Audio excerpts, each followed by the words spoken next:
It doesn't even make sense why I think about you. It was only one night, only that time, and it's not my style to be caught up in the middle like this. 'Cause now I dream about you. I was probably too drunk, it's blurry, but I've got the image of you running circles in my mind right now. And it could fade away, but it probably won't, and I should let it be. But I'm gonna dive into you, and maybe I'll drown, but what can I do?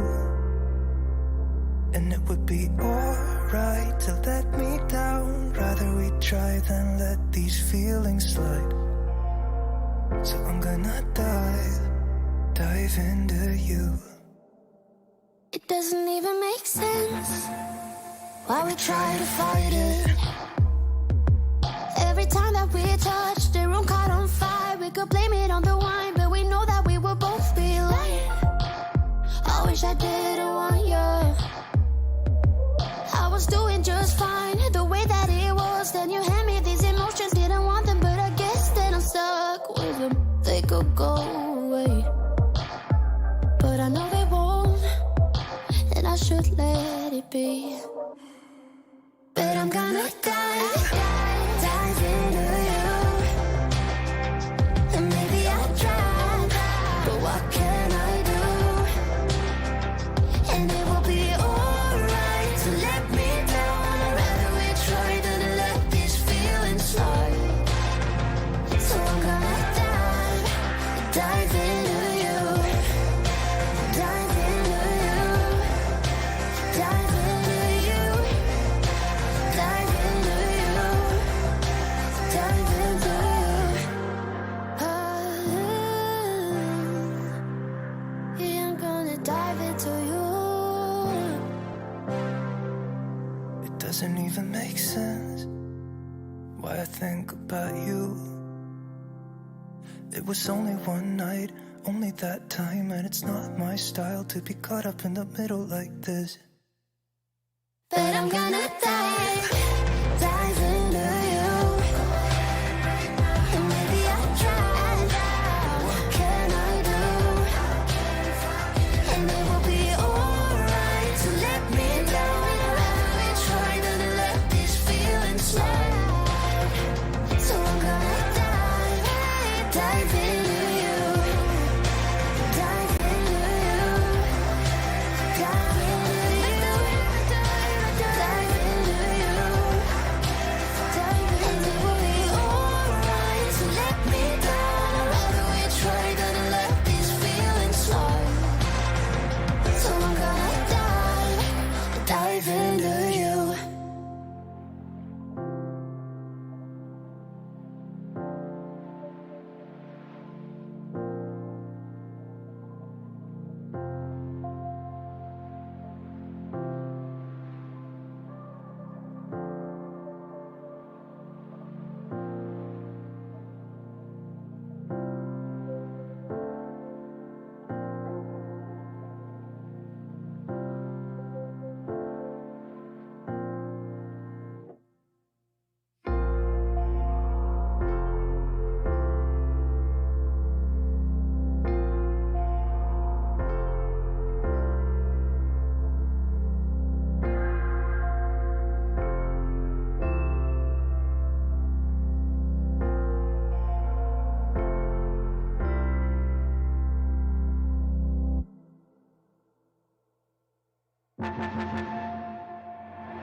Hey everyone and welcome to Geeksvana Live. Tonight we have a special show for you. The future of the drone hobby and wider RC hobby is undergoing significant change.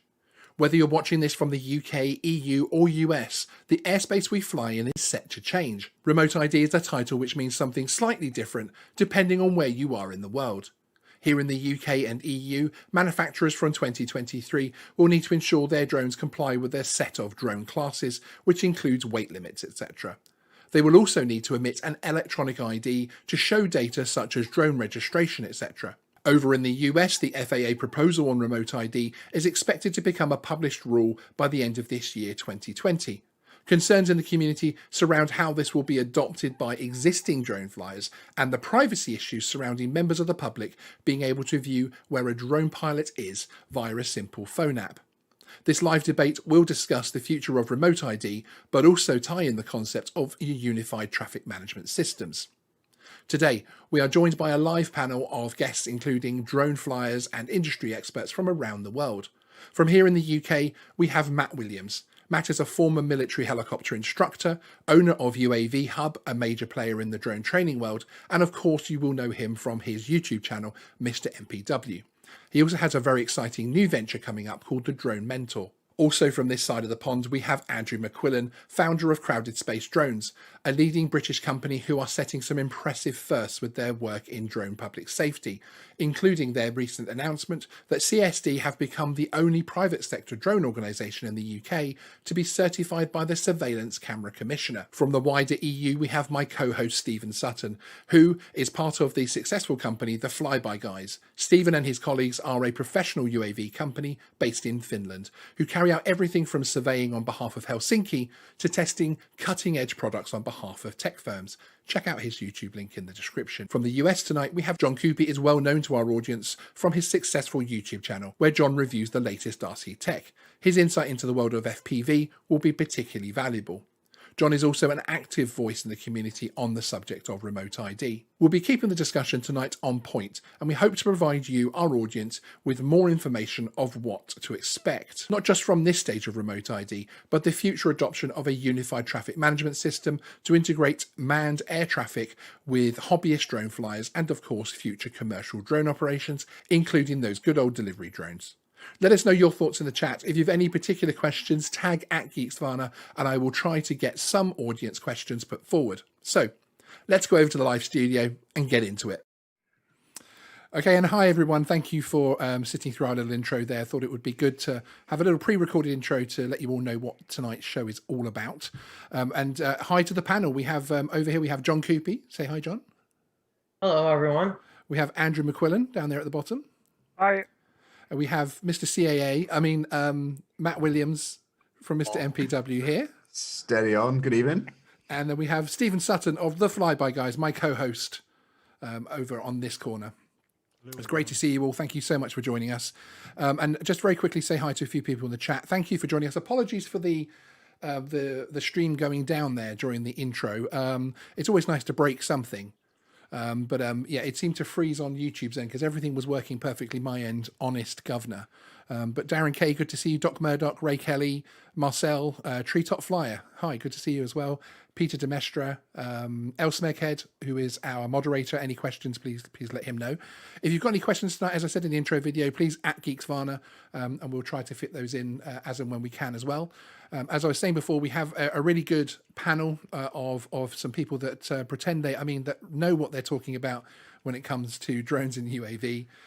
So we thought we'd get together this evening of the I think there's some other debate on this evening at some point. I'm not entirely sure. I don't know if anybody else has heard that yet. The panel all seem afraid to talk right now in case they talk over me, which is very polite. I mean, I think this is the most important debate tonight. I agree. Yes, this is the debate. Would agree with that, actually. I mean, I'm not sure how civilized it'll be compared to the two debates. You know, if you're comparing side by side, let's see. Indeed, It'll definitely make more sense. Maybe. Absolutely. Well, I thought we would start off by going around the room very quickly and giving you each a couple of minutes just to let us know a little bit about yourselves, and also your initial thoughts on remote ID. We do have a little timer to help us all keep ourselves on track, and perhaps we'll start with our American friend, Mr. Coopy. It's good to see you Hello, here, sir. everyone. Thank you for joining Uh, us. So, for a couple of minutes, could you please let us know who you are and what your initial thoughts on remote ID are? Sure. So I'm John, and it's nice to see you guys. And so I'm an RC hobbyist. I do a little bit of the camera stuff, a little bit of the FPV stuff. And generally speaking, I understand the need to regulate airspace to a certain degree. But my general thoughts on remote ID from the US perspective is that it's really aggressive, and it's going to be detrimental for the hobby here in the United States if they were to implement it exactly as is. We are not looking good. So that's my overall take on remote ID. Just generally speaking, I'm very worried. And I'd like to congratulate you there. That was all in about 40 seconds of your 2 minutes allotted time. Perhaps the again the other debate this evening could take some pointers from you, which is absolutely I agree. fantastic. Okay, and we'll go from the States and we'll cross over to the UK, to my twin of the streaming world with the background lighting, Mr. Williams. How are you, sir? Yeah, good. Yeah, if you could let us know for a couple of minutes who you are and what your thoughts are, and please remember to mention your new the drone mentor side of things as well. You're too kind. Thank you very much. So, God, 2 minutes on the clock. You know, I never do anything in 2 minutes. Matt Williams. That's not what we've heard. Sorry. Yeah, Mrs. MPW. She's got her own channel for that kind of thing. Yeah, so Matt Williams, I was a helicopter instructor in the Air Force for 13 years. And so very kind of rooted into the manned aviation side of things, always flown model aircraft, model helicopters since I was a kid as well alongside. So I think, you know, fairly uniquely probably done a lot of time in the low level environment in the military and a lot of time flying model aircraft. Now, well, for the last 6 years, we've run what has become the world's largest commercial drone training school, and trained, you know, more than 3,000 people. And for me, so I do general aviation now on top of all the drone flying. And for me, in the UK, I think that remote ID is something that we're going to have to embrace, because we've got such a small congested piece of airspace that we all need to operate inside. And I think that's the only way we're going to be able to exercise the privileges of flying our drones and enjoying that and keeping everybody safe. So that's where I'm coming from. You know, you still had 40 seconds left. I know. Oh, the drone mentor. No. Oh, the drone mentor, please. Yes, please let us know about the drone mentor. That's it. So I run a channel at the moment called Mr. MPW, which is all about aviation, primarily biased towards the drone side of things. But I've got a 2-minute timer back as well. No, I've removed it. Oh, you bastard. So I've run a channel that we've had going for about a year, almost kind of 7,000 subs now. So thank you to everyone who's done that, and lots of you are in the chat, which is awesome.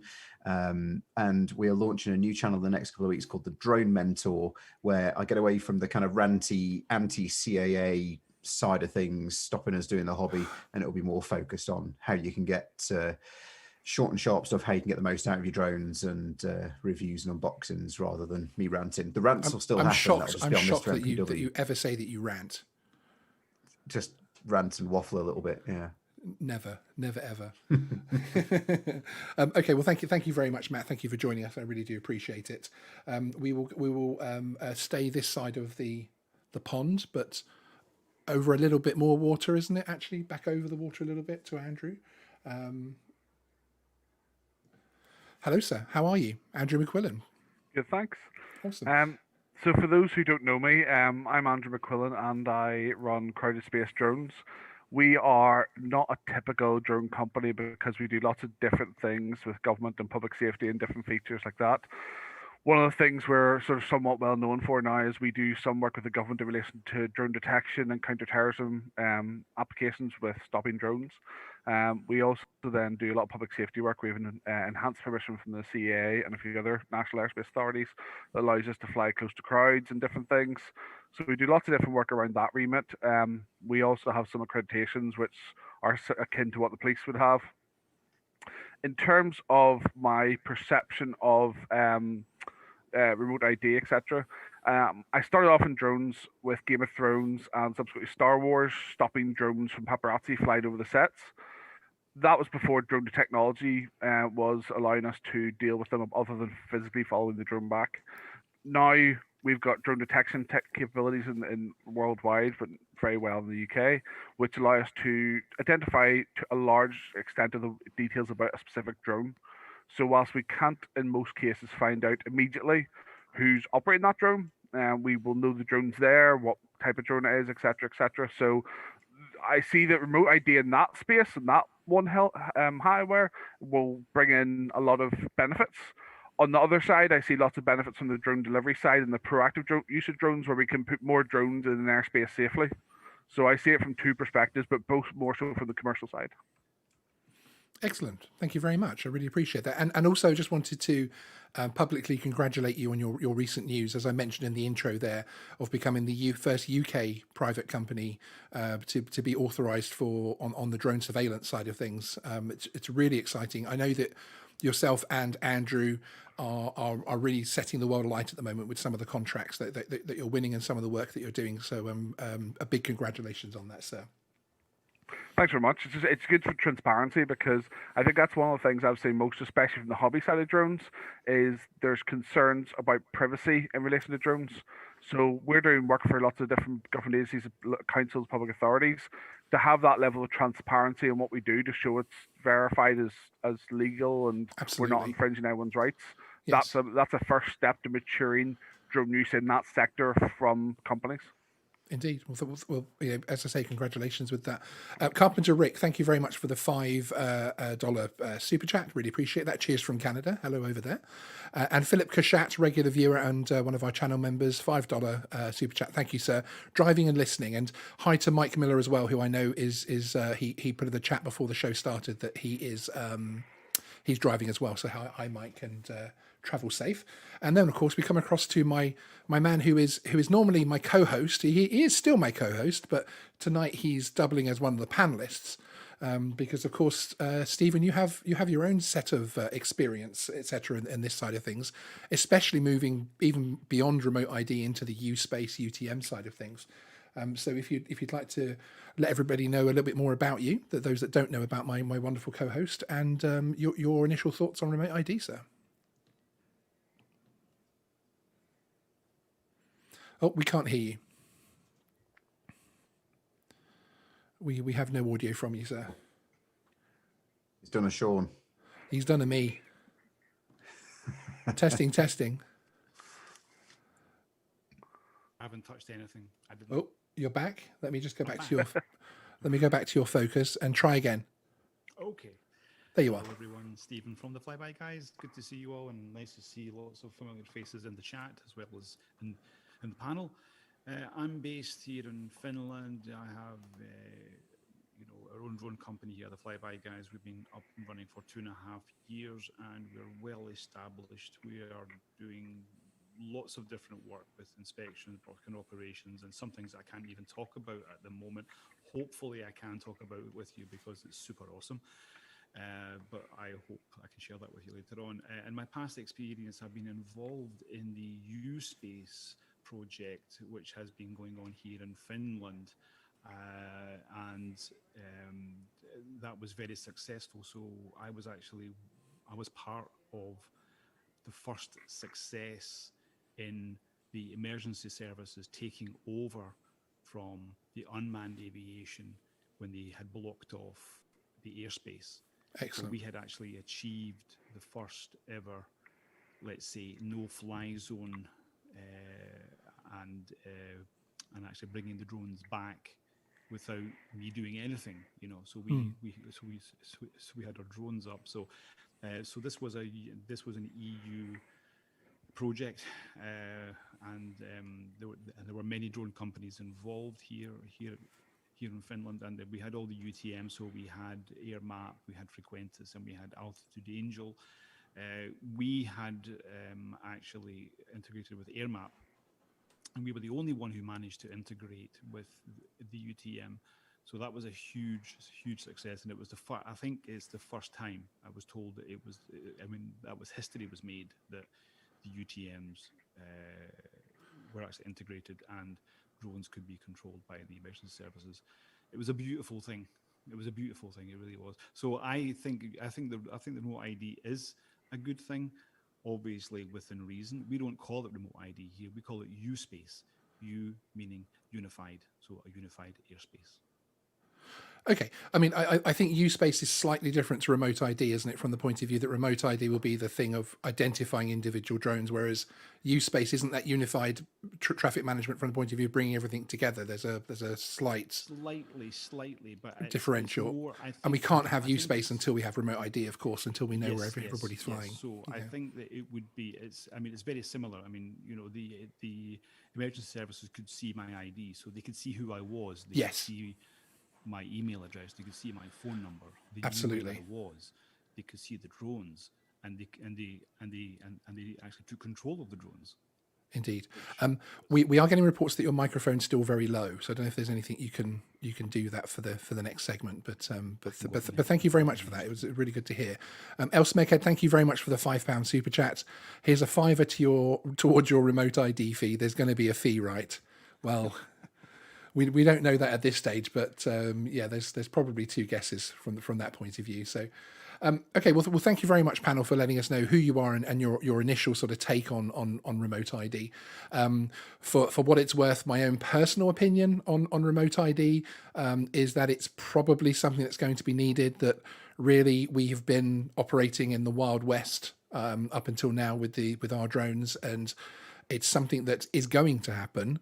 And I think it's more now a case of trying to ensure that we get the system that works for us all, and that works for both hobbyist and industry and the commercial side of things to ensure things are fair, frankly. And that brings me to my first question, which I think I would put across to Mr. Coopy, especially from this side of things. But do you feel that remote ID has the prospect of ending the wider RC flying hobby? And hobbyist flight generally, because it's certainly, especially with the FAA proposal, it doesn't seem to scream welcoming to the hobbyist, does it? No, it's certainly not welcoming to the hobbyist, and more specifically, the self-builder. If you are in FPV, you are doing a lot of self-building. You're not buying a drone like DJI or Autel off the shelf.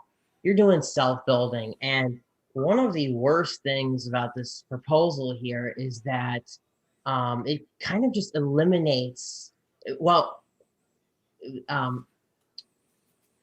FAA is basically trying to kill self-builds. UAS will need to conform to some sort of FAA approved build. And to do that, the company who puts together the kit that you build will have to get all those parts approved. And if they change anything in that build, forget it. And most people don't buy a kit in FPV. We buy the motors we want, we buy the flight controller we want, we buy the frame we want, and we put it all together, and we interchange parts, and the whole ecosystem is really, really great. Do you think that's why we're already starting to see a lot of kits being sold now? Whereas even just a few months ago, a year ago, you didn't see many of these Emacs kits and things being completely sold as a package. But we seem to be moving more and more to it, even with the rumored DJI FPV drone. That perhaps that is the way the FPV is going to go. Like you say, it's not going to be self-build, perhaps self-repair, but not completely self-build. I mean, I think there's a big market in the find and fly area in general. It could be a reason. It could be a reason why we're seeing more and more of them. I just think that's the natural progression of this hobby becoming cheaper and easier for them to put these models out. But, it's really detrimental if they implement remote ID as they want to here in the United States. You're just, like I said, you're just not going to be able to change any component of that build without it going through some kind of approval process. That approval process is going to be expensive, and I don't even really understand why this is necessary.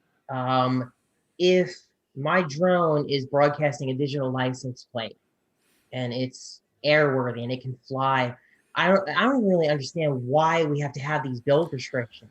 Yeah. It's just absurd to me. Well, one of my questions later on is actually regarding FPV, and one of my personal bugbears is actually how the wider RC community have been dragged into this as well. You know, people flying their model helicopters and their fixed wings, etc., that have been flying for decades.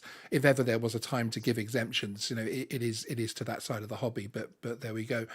Matt, in your experience, I know that as someone that is both obviously training people how to fly, is obviously you're an aviator yourself. I was trying to think of a word to call you then. I'll just call you an aviator.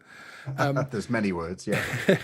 We haven't heard anything from manufacturers yet on drone classes, and therefore, of course, the electronic remote ID that we're probably going to get here we are going to get here in Europe and the UK. But are you aware of anything on the FPV side as far as whether the separate parts are going to have to be classed up as well and that sort of thing? No, so I think the only way we can look at that at the moment is that the FPV, in terms of building the kits yourselves, will only under the EASA regulations be able to be used in the A3 subcategory of the open category. So you won't have a choice, you know. It'll be the case if you build an aircraft yourself, unless you can afford to get it certified, which, let's face it, you know, you've got to be DJI or Autel or someone like that to afford to go through that process, then your aircraft is automatically going to be A3. That's it. You're in the A3 category. Okay. Unless the sort of the hobby of flying your FPV in a park is therefore pretty much going to be dead. You are going to have to go into more remote locations. Well, I don't know, to be honest, because the A3 category, actually, everyone's like, oh my God, you've got to go in the A3 open category. Actually, it's exactly the same as it is now under the standard drone code. It's 150 meters from built up areas. It's 50 meters from uninvolved people. And then if you go and get your A2 CFC, this new qualification for hobbyists, that then allows you to reduce that down. So yeah, I think actually, if you look at it pragmatically, and I know a lot of people are going to hate this probably in the chat and stuff, but if you look at it pragmatically, remote ID aside, I think the new rules in Europe are going to be more helpful than the things that the FAA are assuming to do to stop people using the lower regions of airspace. No, indeed. I mean, I've recently passed my A2 CFC certificate, actually with Matt Williams's excellent UAV hub service. And that is actually going to be giving me more access to airspace than I've had so far as a UK hobbyist, when they finally release it, of course, when they finally allow us to use the thing. Please don't delay again, CAA. But I mean, as far as remote ID is concerned on those FPV flyers as well, I mean, I suppose it's at the moment a simpler process for us because it's an electronic thing which only has to go out a certain amount of distance, almost like the built-in DJI emitter, isn't it, at the moment, as far as what's coming in. So I suppose from a straight remote ID point of view, it will be easier for FPV flyers to do that. But then, as you say, they're kind of screwed again from the point of view that they have to still fly things. They have to build things to the class if they want to fly in those airspaces. Andrew, from the you are probably in your current role you are as far away from the sort of the hobbyist side of things as perhaps can be possible. I know you are a drone flyer at heart, and as anybody will see from Andrew's last appearance on our live stream and our interview with him for Crowded Space Drones, you are a huge proponent for the hobby from the point of view of trying to get local councils to start listening and to start having a much easier way for hobbyists to fly. But do you think that FPV should be exempt from the current rules, from the point of view that these things are flying generally below tree line and that type of thing, and that, you know, they're generally not more toy-like because they're still serious quads? But I mean, what's your opinion on how FPV is getting sucked up into this as well? I think in terms of exemptions, the biggest issue I see is, where do you draw the line? Because there's no clear way to draw the line where everyone's going to be happy or it's going to be clear. So I think that's one of the biggest issues for the government, is because the drone registration brought in everyone from model flying background, it's going to be very hard to de-link that, at least within the UK, I think across the EASA rules. I think there are lots of technical aspects that, for me, give bigger problems to this for remote ID for FPV. Not just assuming I'm not saying we do go down that route, but if it was a typical transponder situation, where manned aircraft can see a transponder from the drone, my concern is FPV can fly very fast and fly angles of attack which are very steep, which means an aircraft may think an FPV is a higher threat than it is because it's going rapid rise and going up very quickly. Even if it doesn't go towards an airplane, it's still going to look like it has the potential. So there's lots of different issues with FPV just by the nature of what they are. I think we still have to find a work around that works for everyone, because I'm not so worried about the FPV within the context of the use and sort of in parks and things, but if you look at the long-term goal, you're still going to have drone deliveries happening near parks because people live there. That's the goal of all those corporations. So therefore, there has to be a way to integrate every other drone with those spaces. And as you said, we're working with a lot of councils to get parks open for drone use. Yes, absolutely. To have to say that, unless you integrate, then they become no-go areas, because I'm not saying this is I'm not a proponent of this, but otherwise the companies will win in that argument, and they'll be able to do drone deliveries over because they've got a bigger argument than FPV do or hobbyists do. So I do think we have to live together if we want the level of access we're expecting at the moment. No, excellent. Which I do actually agree with that point. So thank you. Very, very well made. One side of the drone hobby at the moment, which keeps its little head keeps bobbing up at the moment, and a remote ID does have an impact on this from the point of view of sub 250 gram drones. And of course, so many of the regulations, registration, remote ID, etc., see the sub 250 gram drone as not a particular threat. You can obviously take that two ways. When you look at things like the Mavic Mini, and indeed the Mavic Mini 2, which is coming out in November, has been touted to have OcuSync transmission, which is going to mean that little drone is going to be able to go a lot further, and there's going to be a lot more inexperienced hobbyists flying that drone an awful lot further as well, which of course has the issue. How does the panel feel from the point of view that there's also now talk of it no longer being a weight issue, but a capability issue? Is there a weight? Should we just not worry about drones like the Mavic Mini and smaller? Or is there a reason to have remote ID working on every kind of drone if they're capable of flying, let's say, beyond 200, 300 meters from your location? What do you think about that, Matt? Crikey. Yeah, it's a Throw great you on question. the spot. Yeah, that's it. I mean, the bird strike. I mean, well, crikey, yeah. You guys know, hopefully, where I'm at in terms of bird strike stuff on aircraft. I've had a few that have been fairly interesting. And that being said, from an actual danger point of view, a risk point of view to manned aviation, actually, I'd probably say anything under 250 grams probably isn't that dangerous. That being said, if anyone is flying anything beyond visual line of sight, you've got to have some form of identifying it and making sure you know where it is, or other airspace users know where it is. So yeah, I think that's where I'd come from it. The risk is low, very low, but obviously that risk increases exponentially once you can't see it anymore. Yes. And this whole remote ID thing, I think for me, it's interesting because it's not the magic bullet everyone thinks it is.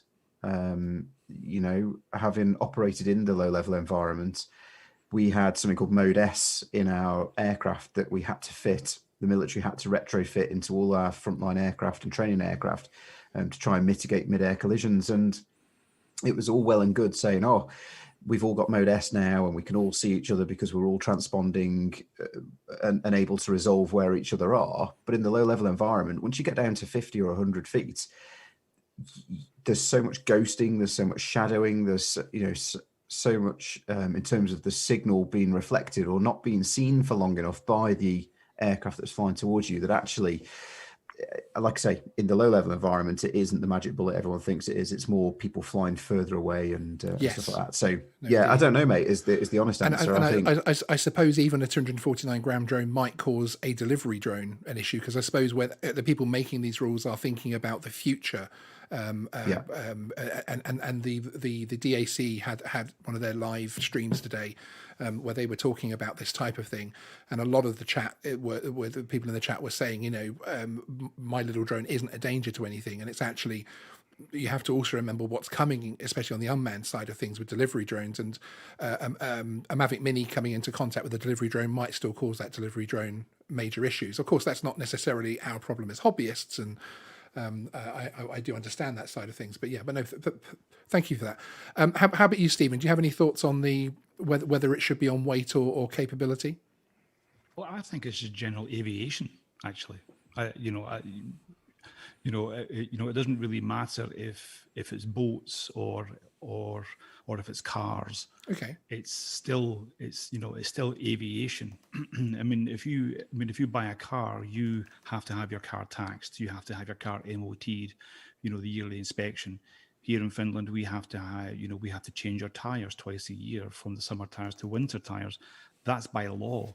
So when you buy a car, you have to, abide by the rules. If you have a boat, you have to abide by certain rules on the boat, and they're, here, obviously, where I am, if you look at the map in Helsinki, you'll see that this is a big boating area. A lot of people have boats. I don't have a boat. But you have to abide by the rules. If you don't abide by the rules, you will be fined. So I think that when it comes to drones, no matter how small or how big, it's still aviation. You're still sharing the airspace with, whether it's drone deliveries, whether it's helicopters that are passing, going, let's say to, either a hospital or whatever, but you're still sharing airspace.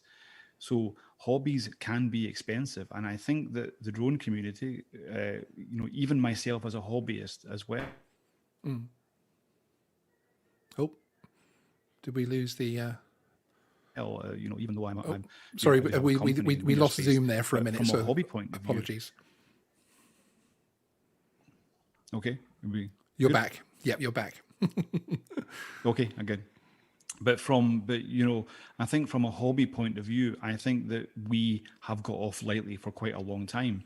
And I think that as this hobby grows, as the popularity grows, as things get cheaper, as there's more options, and whether it's FPV or whether it's a Mavic Mini or whether it's let's say whatever, there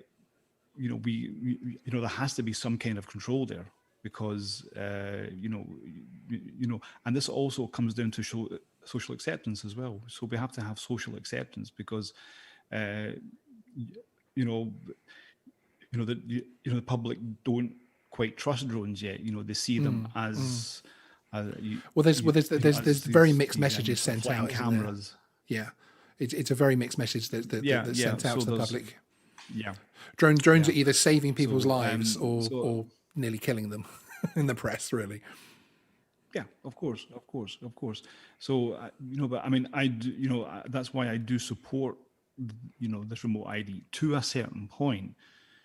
But we do have to share the airspace, and from a hobby point of view, yes, I don't know what you have to pay in the States, every year, and I think in the UK it's something, is it £9 or something? I couldn't remember. That's not a lot of money. That's not a lot compared to what you do with your car, or if you have a boat, or even if you're a glider pilot. No, so, indeed. I think you're a glider pilot. Yeah, that brings me nicely onto my next point to put to the panel, actually, because a lot of the feedback, certainly when this registration scheme first came out, and we all gave Matt a very big pat on the back for his what are you talking about CAA with your £16.50 video, which we all enjoyed that video very much, Matt. Thank you for that. And then they did bring it down to £9. I think just because of Matt Williams personally. his campaign. But the UK drone registration scheme is obviously coming up on its first anniversary, and the US registration has obviously been in place for a little bit longer. What I see on my channel and other channels is an undercurrent of people who haven't registered and won't register. Of course, there is the element of keyboard warrior on that as well, of course, that people will always say online what they're not doing in person. But, I am aware of several flyers that I know personally that still haven't actually registered aircraft which require registering both on the RC and drone side of things. My issue with the one thing that I fear about for any kind of remote ID system, whether that's the one here in the EU or over in the States, is what happens if large numbers of people simply decide to sidestep it completely. How does any kind of system really survive from there? And John, that's something which is, I suppose, more openly talked about in the States, isn't it? From the point of view of non-compliance, that is one of the solutions that a lot of people in the drone community see as a way forward. Right. I mean, we do. Yeah, it is unfortunate that in the United States we actually do have a lot of people who literally just say, "No, I'm not going to register. Screw this. I don't want to be registered." No, I've been registered since it came out, since it first came out, because I think most people do want to do the right thing. Most people want to do the right thing, but this for us is a hobby, right? This for us is a hobby, and increasingly, the harder you make it for somebody to do the right thing, the harder you make it, the more expensive as well. We didn't even get into the expense that remote ID is going to put upon us as hobbyists if it, Yes. all comes to pass exactly. We could get into the remote USS maybe later here, but the harder you make something, the more complicated you make something, the less compliance you're going to have. That's just the reality of it. The police here certainly don't have the. I'm not advocating it just because they don't have the time to run around and tag everybody, but just talking about realistically speaking, the law enforcement here have better things to do, or their time is taken up by a lot of things rather than tagging somebody for flying a drone. No, So indeed. it's a challenge. It's certainly a challenge. Absolutely. And Andrew, do you have anything to add in terms of non-compliance? Do you see a way of combating that? So if I could just address first of all, we do a fair bit in America as well, and I see a lot of the FAA approach and sort of how that gets tiered down in the law enforcement side. I think there's lots of geographic factors why there might be more non-compliance in America, because the population can be more spread out. More rural people, from what my experience, are the ones who are more vocal with anti those bits of legislation compared to people who realize if you play by the rules in New York State, you can fly in a lot more Yes. places. So I think it is geographically, and I think probably in our experience in the UK in the urban environment, from the people we've interacted with in terms of flying near events or flying near critical infrastructure, they're more compliant than people would think in those urban areas. It's when you become more rural, where you don't expect to see someone, that's when you get more issues in relation to compliance. But also as well, there's a key factor is the difference in law enforcement structures between the UK and the USA. In the UK, we now have a great team at the National Police Chiefs Council who basically manage all the UK police to an extent and create standards. They've got a counter drone unit who advise all the police in the UK, and they're very well linked in. They're doing a good job. In America, it's a lot more spread out and a lot more disjointed. So therefore, the ability of a local cop to understand the federal law in America, which again, it's a lot more complicated. You got federal, you got state, local, Yes. city, and things. Absolutely. The filtering down to them is very non-existent compared to the filtering down that exists in the UK. And that's why I think you get more privacy-based issues in America with drones and concerns, etc., like you've had in your channel, because the filtering of information doesn't go down as quickly in America. I mean, the comparison for in America is the FBI have a counter-drone unit for major events, but they're there for major events. So if you have Super Bowl, they'll come and deal with your local law enforcement for the duration, but they're not there on a day-to-day basis in that respect. So I think the filtering down to a label of enforcement is minimal in America compared to the UK, and that's probably why there's that bigger culture of maybe assumption of less compliance. In terms of, like, for example, one of the key things we look at whenever we're dealing with drones who are maybe potentially flying illegally in the UK is the police will look to see if they've registered. And there's lots of talk about people who don't register and things like this. All the statistics about how many drone pilots are based typically on sales, whereas we've got lots of drones under one operator ID. That doesn't mean we have we've done everything lawfully, but that means a lot of that proportion of those sales figures are based on not knowing how many operators there are, so they assume it's one for one. It's not in most cases, and a lot of those drones may be disposed of by now because there's a shelf life. People could have flown them into a tree, whatever. So I think in terms of the UK, it's very, very rare we come across someone who hasn't registered their drone. And if they haven't, if it's genuine, the police advise them, you need to do this right now and do it. But some of the times they've already done a flyer ID, they just didn't do the operator ID because they got confused most of the time. But there are some malicious people who haven't registered. But that's great because that drone then is taken away by the police in some cases, and because they haven't complied with the law. And those powers will be a lot bigger this year, or for 2021 really, in terms of the police powers of seizure. So if it hasn't got the marking on it, it gets taken immediately. Okay. So I think in terms of that enforcement side of the compliance, the UK is a lot higher than people realise, and it's a lot higher than other countries, especially America. Yes, and somebody in the chat was actually putting that we'd had it was Lindsay Hayes actually, that we'd had the 180,000 register so far here in the UK, which is a decent uptake. I know there were some active campaigns about just don't register, and there's not much they could do. And I know, Matt, from your channel, you've had feedback from both sides of the fence, really, invited or not, in terms of that. Where do you see from the feedback that you get? Do you feel that the UK is fairly compliant at the moment in terms of registration?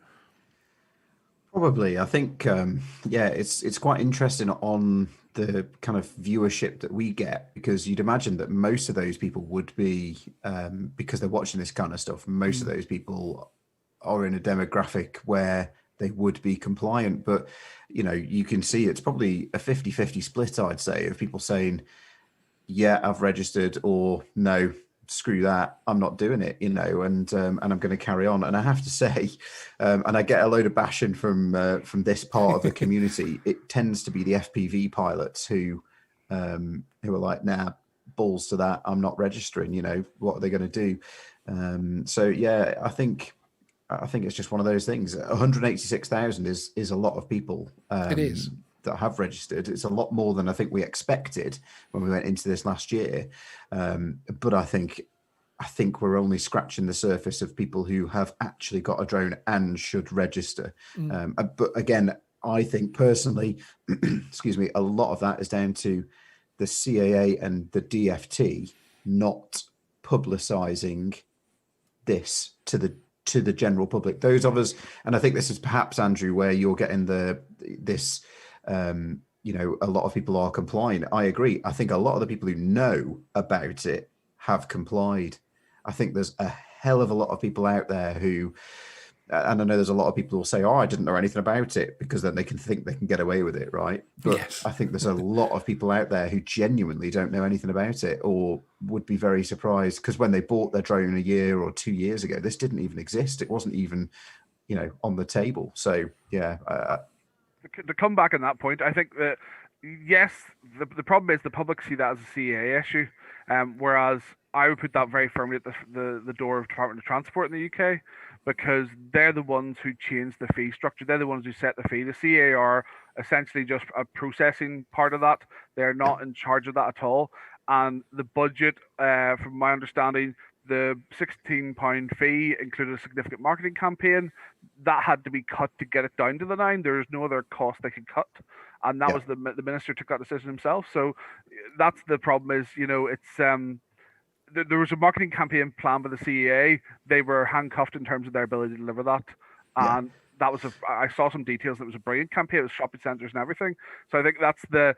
I feel really sorry for the CAA. So obviously, I've taken the head of the CAA drones away, and he works for me now. But I feel sorry for them, because I think they wanted to do a lot more, but were completely handcuffed in terms of what they were allowed to do.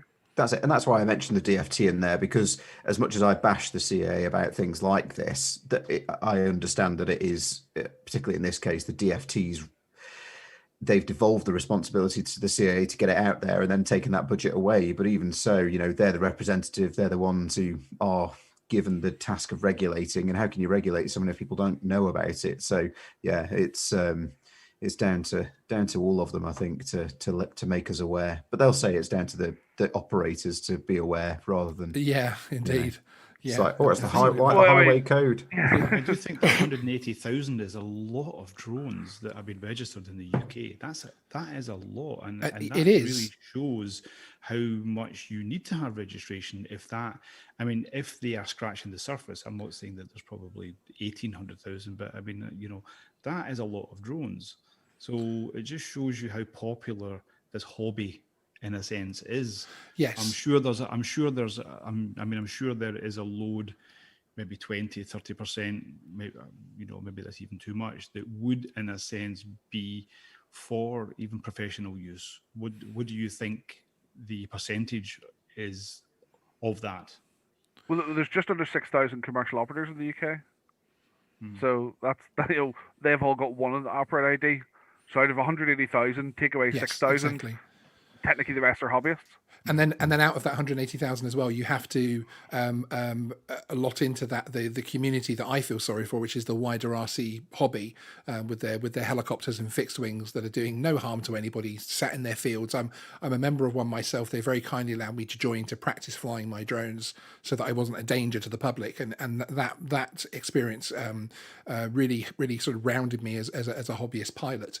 And again, in that 180,000, there's going to be a lot of people who are very compliant, of a generation who are compliant as well, and are sticking those remote IDs on their helicopters and fixed wing planes. So although it's the DMARES, of course, it is the model aircraft, it's the drone and model aircraft registration education scheme. So I think there's going to be a lot of those people. And of course, the fact that the BMFA automatically registered their people unless they opted out. And was it FPV UK also registered everybody? Yeah. Which I think was a clever move, because the CAA then got numbers straight away very early on. Yeah, I mean, across the BMFA and FPV UK, you're probably looking at 50,000 operators that are registered, under the scheme. So that, I would say, is a fair percentage of the 180,000 registrations are the market you're talking about. The model helicopter fires, the slope soarers, the fixed wing RC pilots. So no, exactly. Okay, moving the conversation on, unless anybody has anything else that they want to say on that particular part of the subject. John, the next part will be bringing you in a little bit more, sir. So we'll have that American accent coming down through your airways very soon for the American audience that are listening. And this is one that I know will definitely get John motivated. Do we feel that the right people are leading the advancements in drone regulation, UTM, remote ID, etc.? And this is an overall look at it. At the moment, and again, I was watching the DAC live stream earlier, and a couple of the committees, this committee is going to be headed up by UPS, and this one's going to be headed up by XYZ. And as a hobbyist, I sit back and think, okay, UPS are not going to care about me flying my Mavic Air 2. They're not, and that's just my preconception. That could be a misconception. Who do we feel should be the percentage of voices? Who do we feel should be actually taking the lead? Should it be the air regulators, or should there be more of a committee of a mixed committee making these decisions with true voices of the hobby? How do you feel about that, John? Well, I think it should be equal on both sides, and I'm just not sure that it is that way right now. As you said, when you've got UPS, Amazon, a lot of commercial interests at the table. And I think we do have some people, some big companies on our side. Like Google, for example, is actually on our side when it comes to the hobby end. Google came out and put an incredibly good response to the NPRM. We've also got the FPV Freedom Coalition. They too are on our side. But, at the end of the day, and this is unfortunate, this is just how politics works. Hobbyists, we don't have a lot of money. We don't. We don't have the money that UPS, Amazon, all these entities have to convince the FAA to make changes. So it feels really hopeless to me, in my opinion, to not have these regulations to be so one-sided against the hobbyists, which, as you guys already know, I feel they are. I feel they Yes, are. yeah. And I'm not necessarily against having a digital license plate, but I am against this implementation of it. Yes, indeed, and there are particular aspects of the US implementation which I think could be an issue. So you would of course like to see more of a voice of the Part 107s and the hobbyist community PFCO equivalent for us over here in the UK. How about yourself, Andrew? Do you feel that the right people are sitting at the table in terms of the EU, UK, and indeed US regulation side of things? Definitely not from a sort of. So my view on still on the remote ID is I think we have to go down a strategy that minimizes the cost, especially for the hobby user. So my concern is that there's lots of companies specializing in this area who want to get the contract to run this in UK, Europe, etc. The only way that will end is if the end user will be the one paying the bill for that. I do think, but if you look at the BVLOS market, things like Amazon, a lot of the work they've done and all the big companies, that's actually pushed. Without those corporations getting involved, we haven't been able to push drone delivery to the point we're at now. COVID plays a part in that because it's helped push along a bit more. But those big organizations have put the money up front because they see the future. So in terms of to push the technology along, you sort of need you want a corporation to pay for it to push the technology to the point of adoption, but you don't want them to be in charge of the adoption phase.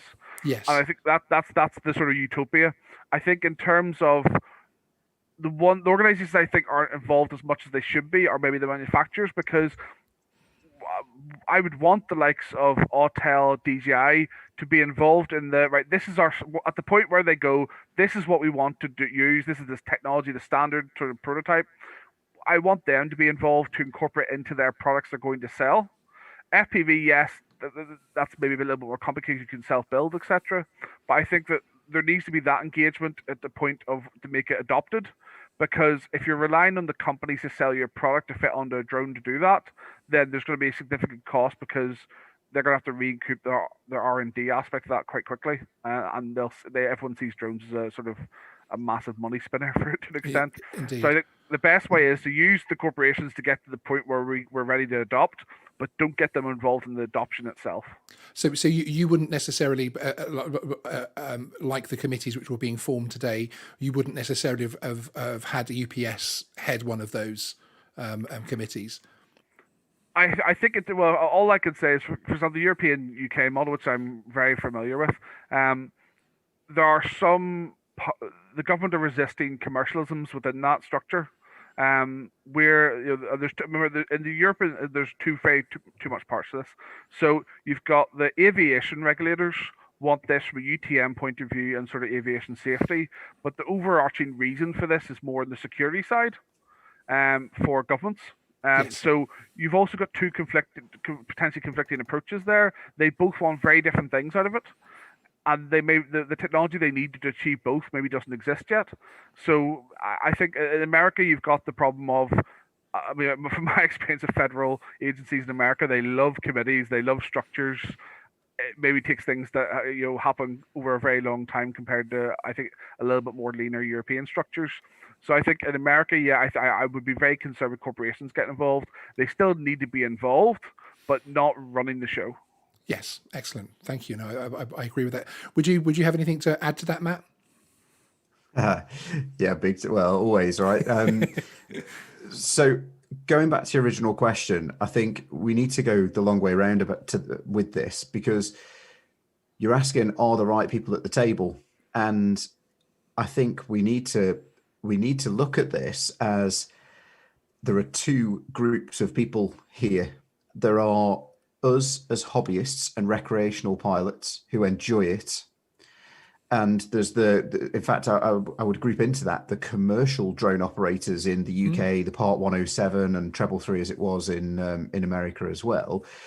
We're in one group.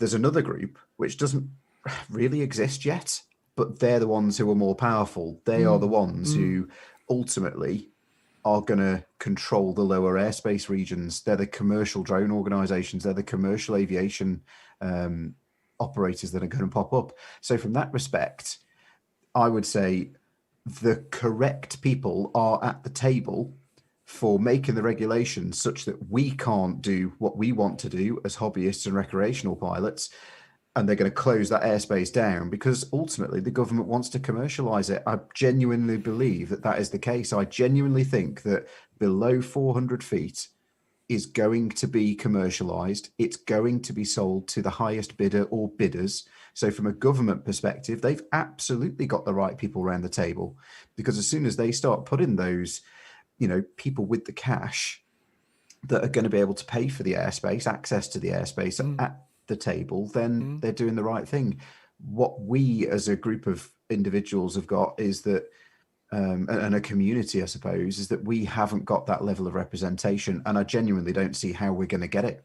I mean, that's what I'm petitioning for so hard on the channel. That's why I push the CAA and the DFT so hard, because they are, it seems blatantly obvious to me that they don't want us.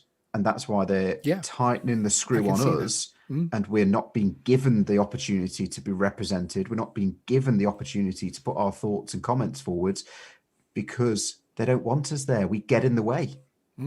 It's also why, in a sense, that they are not investing in the infrastructure, because they are sitting at the table and they're saying, because what really has got my goat up over the past year is that you see UPS, you see Amazon, you see other big corporations, they're putting their feet into the water, but they're not immersing themselves in it, so they're not investing into it.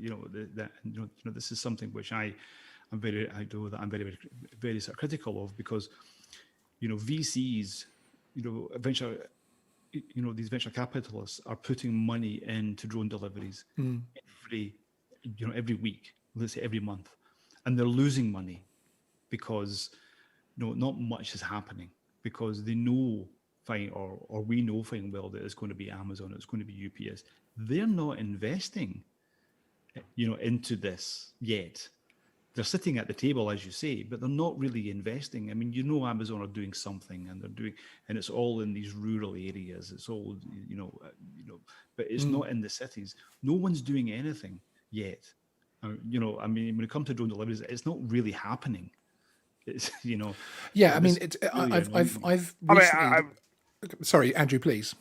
I mean, I would disagree on that last point, because like Walmart are doing urban drone deliveries in Vegas and other places in America. Ireland has Tesco delivering now, yes. by drone already. Yeah, but that's in small. Again, that's in small areas, though. Well, it's now in densely populated urban areas. We haven't even got there in the UK in that respect, but some countries have, and America have sort of got quite a lot further than the UK have in that respect. So I agree completely with your point, but I think we're at the tipping point now. I think as well, the problem is managing lower airspace is going to cost money. There's no way to avoid that, no matter who it is, what the system is. And it's a case of who's paying for that, because ultimately somebody has to. The government, are, especially post-pandemic, no government, FAA, CAA, EASA, no one will agree to just bankroll that without any income for it. And I think that's why, in terms of NATS, who obviously monitor or manage UK airspace, they've killed the airspace portal where drone pilots can request permissions, because there was a significant cost to them with no way to recoup that cost. So I think that the problem is this all costs money. Who's going to pay for it? The reality is it's going to be the end user. Yes, I agree corporations can afford that more, but actually they're passing it down to the Amazon Prime memberships, etc. It's the individual who pays for all this because it's something new. And I don't think I think Matt's right in terms of, I think the sort of little person voice of everyone around the UK and Europe and everywhere else, they're going to have problems in terms of their voice. I don't think that's just the way governments work. It works in every other way. There's lobbying groups. America is famous for its lobbying groups. Yes, no, indeed. I mean, and if you look at, I think some people would be surprised just how deep lobbying is in the States. Even companies like Skydio have their own lobbyists in Washington. I was just going to say that. Which when we put a video out about that, people were shocked, thinking, "What? Not? But surely not Skydio." But yes, and these people have their own agendas which they are pushing. I mean, this comes down to the FPV as sort of I don't want to say FPV is a problem, but has a problem. The manufacturers want to sell drones. That is their goal in life. So they want to lobby to enable them to sell drones. That's why DJI is creating their own systems to try and get those through. The problem is going to be component based where you build yourself. That is going to end up being the highest cost area because you're going to have to do something DJI can do it for millions of aircraft. It costs them probably cents per aircraft to do that. Yeah. Where it's going to cost you potentially tens of thousands on a single aircraft you build yourself. So Exactly. I do think I don't see an easy solution for that. The only way, if we were going to a transponder-based system like manned aircraft use, you can buy something to put on it that self-mans as long as it's got power. But at the moment, like that's costing $2,000 for the small version, the tiny versions.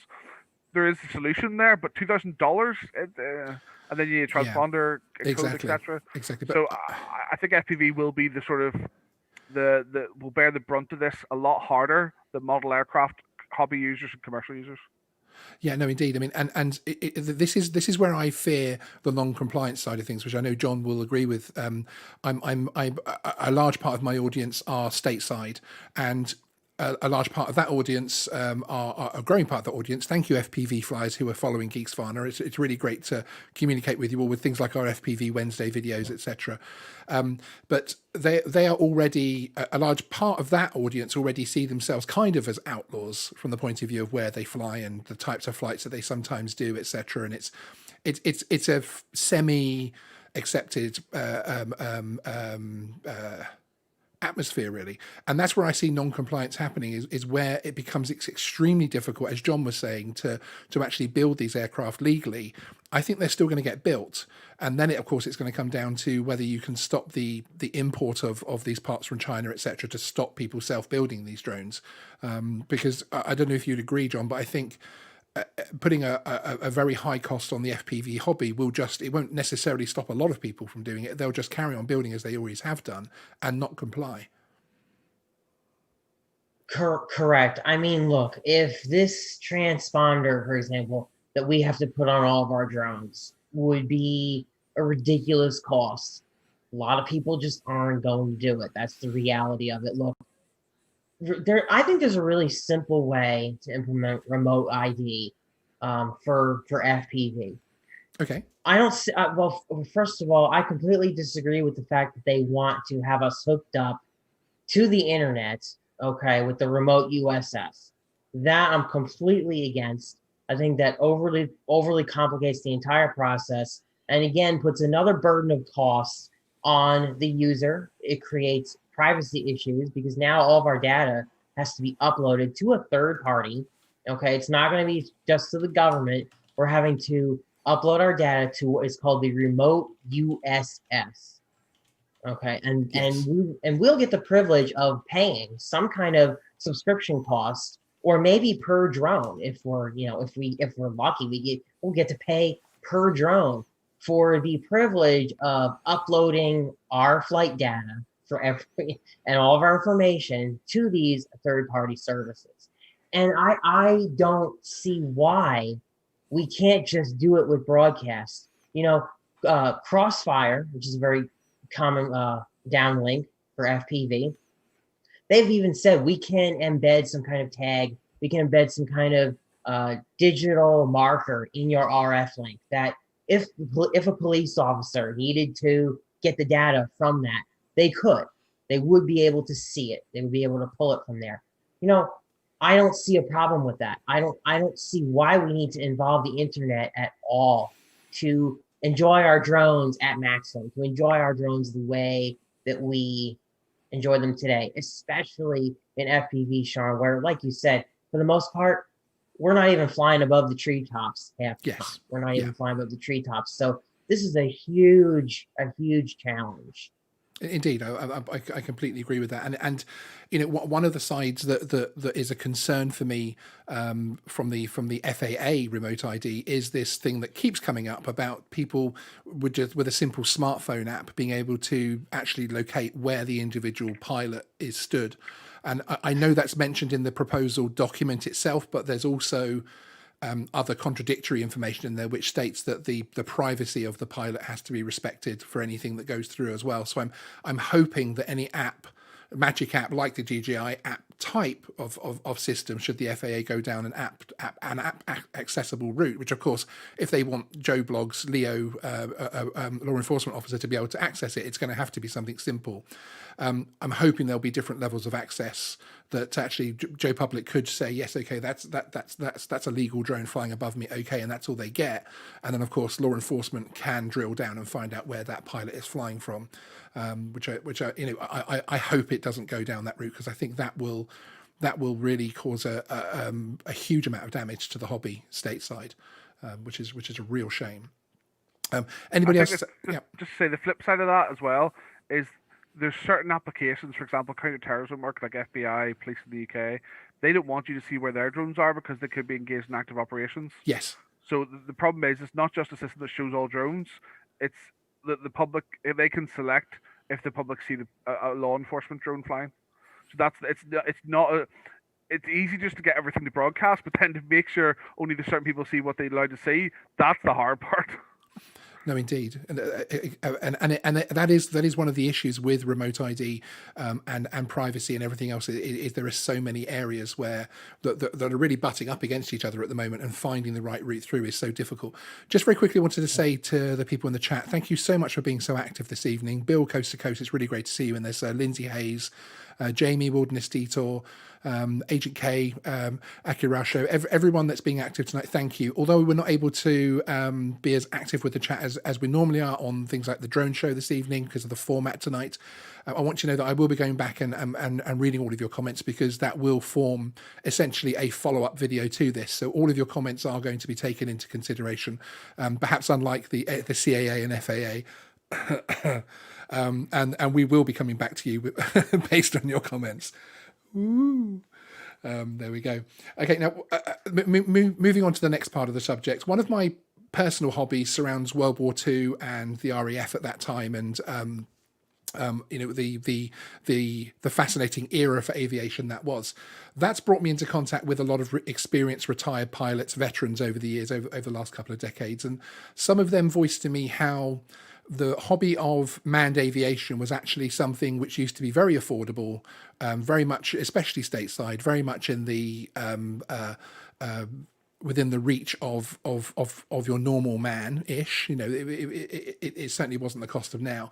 And then along came regulation, along came the lawyers, as so many of them say to me, and suddenly manned aviation is this extremely expensive thing, which is really commercial driven.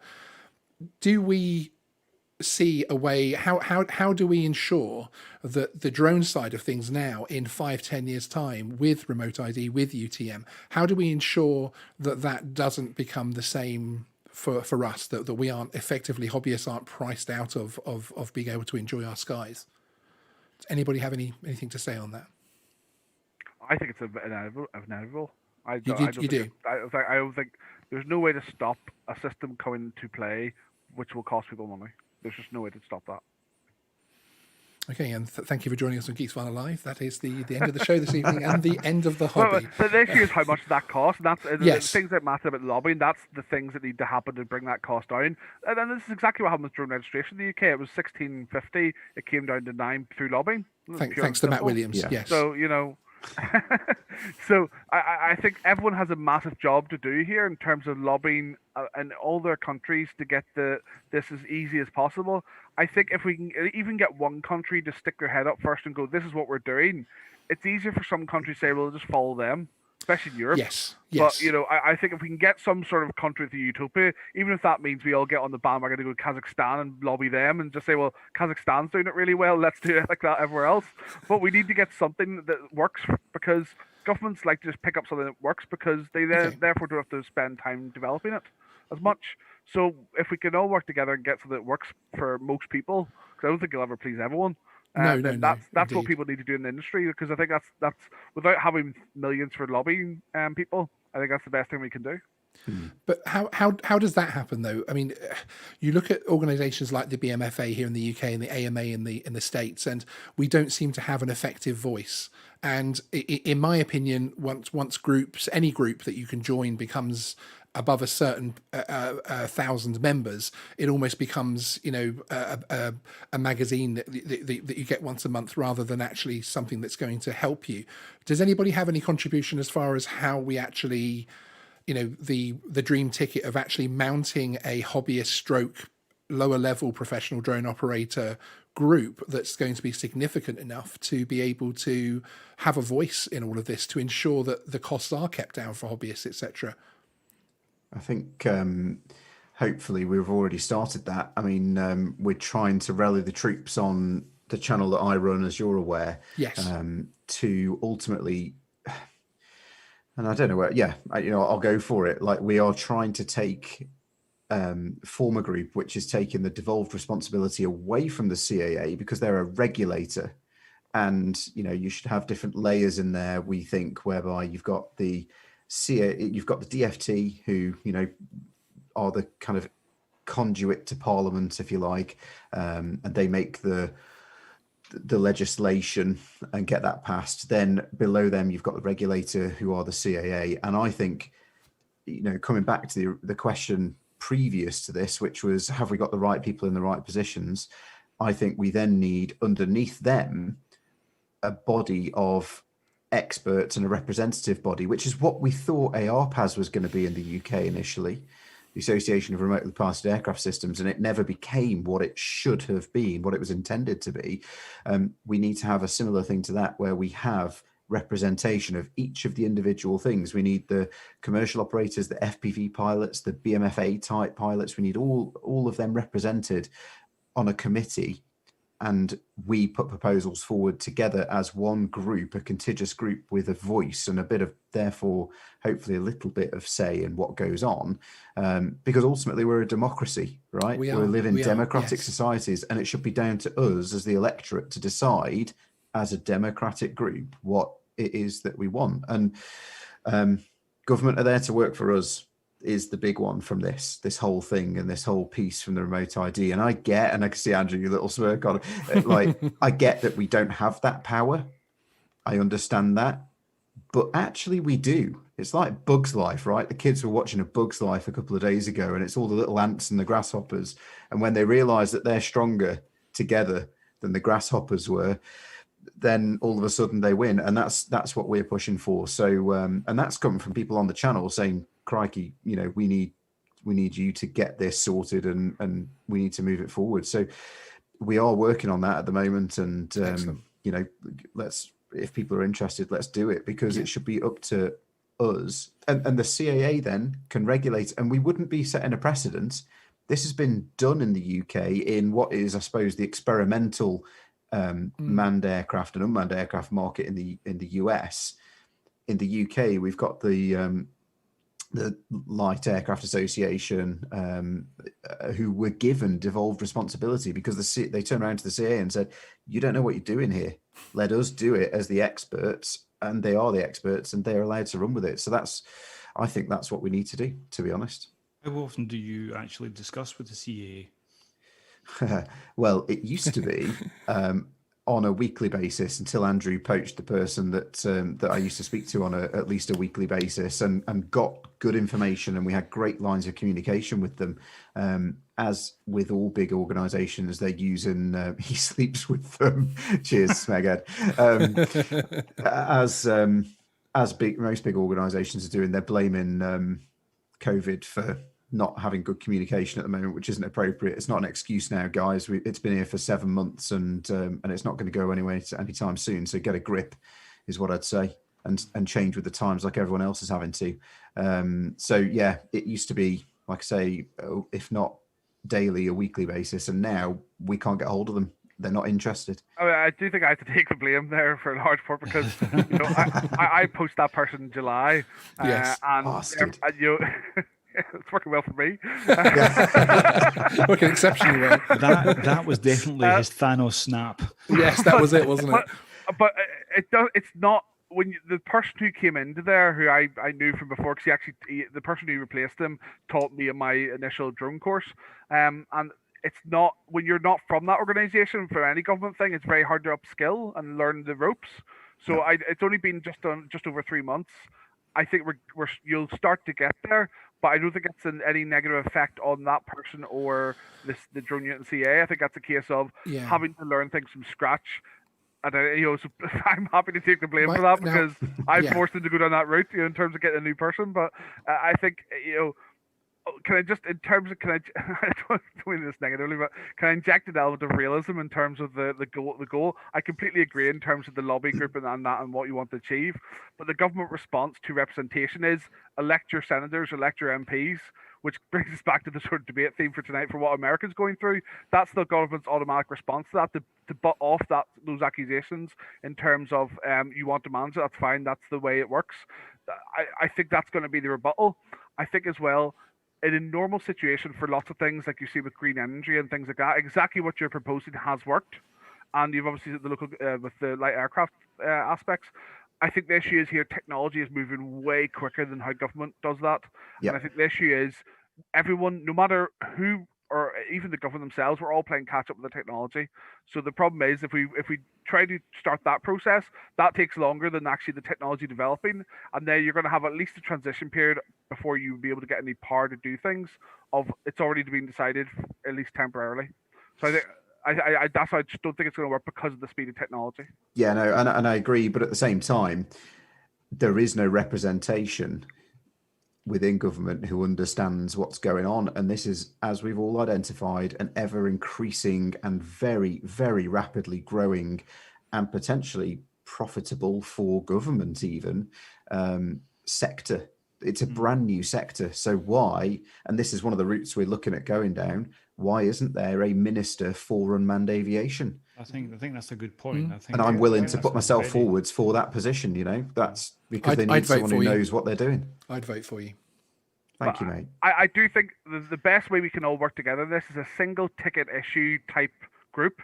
Yeah. Rather, because I think it's failed in America, from what I've seen there, and the UK and Europe. It's failed because you want to just represent the pilots. I think you need representation on this single issue because, like the FPV guys, this is probably one of the only issues they're going to jump into to get involved with because it affects them. People need to just jump on a single ticket issue, and that lobby group could work with America and Europe together because everyone's going through different routes to get to where they are in terms of regulators. We're all coming to the same thing of we all need remote ID, no matter what the path traveled is. So a lobby group will still work, I think, between America and Europe to bring it together because, quite frankly, from a selfish point of view, when we go to America to fly, I want to be using the same system. Yeah. Yeah. No, although that being said, the manned aircraft system isn't there yet. I can't take. So I told you I bought a little prop. I bought this the other day, Sky Echo 2 from UAvionics, who actually started off as a UAV company doing remote ID and stuff like that. But it's a system which, when I go flying in my Cessna and stuff, I strap on the window, I put in the tail number of the aircraft, and everyone can see where I am, what altitude I'm at, and anyone who's got one of those can see me, and vice versa, and it's really good. That's only optional, isn't it? But it's optional, yeah. It's mandatory in America now, actually. Excellent. But and I think it's going to be mandatory in the UK soon, which is why I've got ahead of the curve. Well, there's 50% off because the government, there's an EU rebate. The department we've been slagging off all night is giving offering a rebate. Well, actually, the rebate is from the EU, so yeah, Remain. Oh, let's not. Now it says. Now I have to step in here as moderator for the first time this evening and issue a warning to Mr. MPW, who I would vote for as Minister of UAV. However, could you please keep that particular subject off this stream this evening? Absolutely, because, absolutely. Yeah. But yeah, I think that's one of those that. It's available and it keeps everyone safe, and it's a path forwards. But yeah, we definitely, and this is what I'm saying, is we need one group so that there's one voice, and that is what ARPAS was meant to be. Yes. That hasn't worked. We need to reassess it and go again with a larger group. We need to have 100,000 of the 186,000 in one. I agree. Place with one voice. But as I said at the beginning of it, my only issue is that whenever we get above a certain quantity of members, the membership becomes something suddenly different, and committees and everything else, and it just loses its any kind of real power.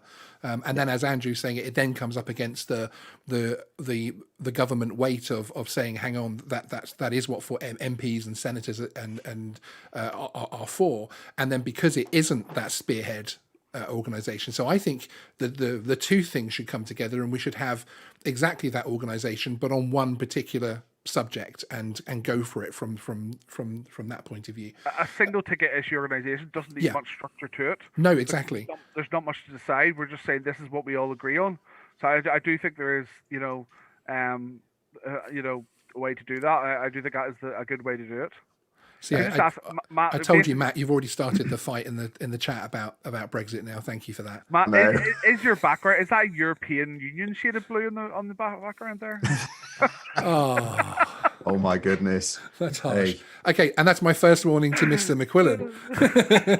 Now, as a palate cleanser, whilst I go away and tell off our panel, this is a good time, especially as the chap has already been mentioned. On November the 12th, we're going to be joined by another one of the Crowded Space Drones team, and that's just before we rebrand the channel Crowded Space Drones, which is Andrew Hamilton, who is actually the former drone lead at the CAA, the drone boss, and we've got something we'd like you to do for us in preparation of that. So I'm just going to play out a quick video from that point of view, and please ignore the boos from Mr. MPW in the corner. Today, we're asking for your help as the drone community, so stay tuned and be ready to respond. We run a weekly live stream each Thursday at 10 PM UK time and 5 PM Eastern, which includes a couple of different shows and some one-off specials. On Thursday, November the 12th, we will be hosting a special live stream with a special guest, Andrew Hamilton. These days, Andrew is part of the senior team over at Crowded Space Drones, who, amongst other things, offer drone public safety services. However, Andrew's previous role was as the UK CAA's Unmanned Aircraft System Lead, so he was the drone boss at the CAA.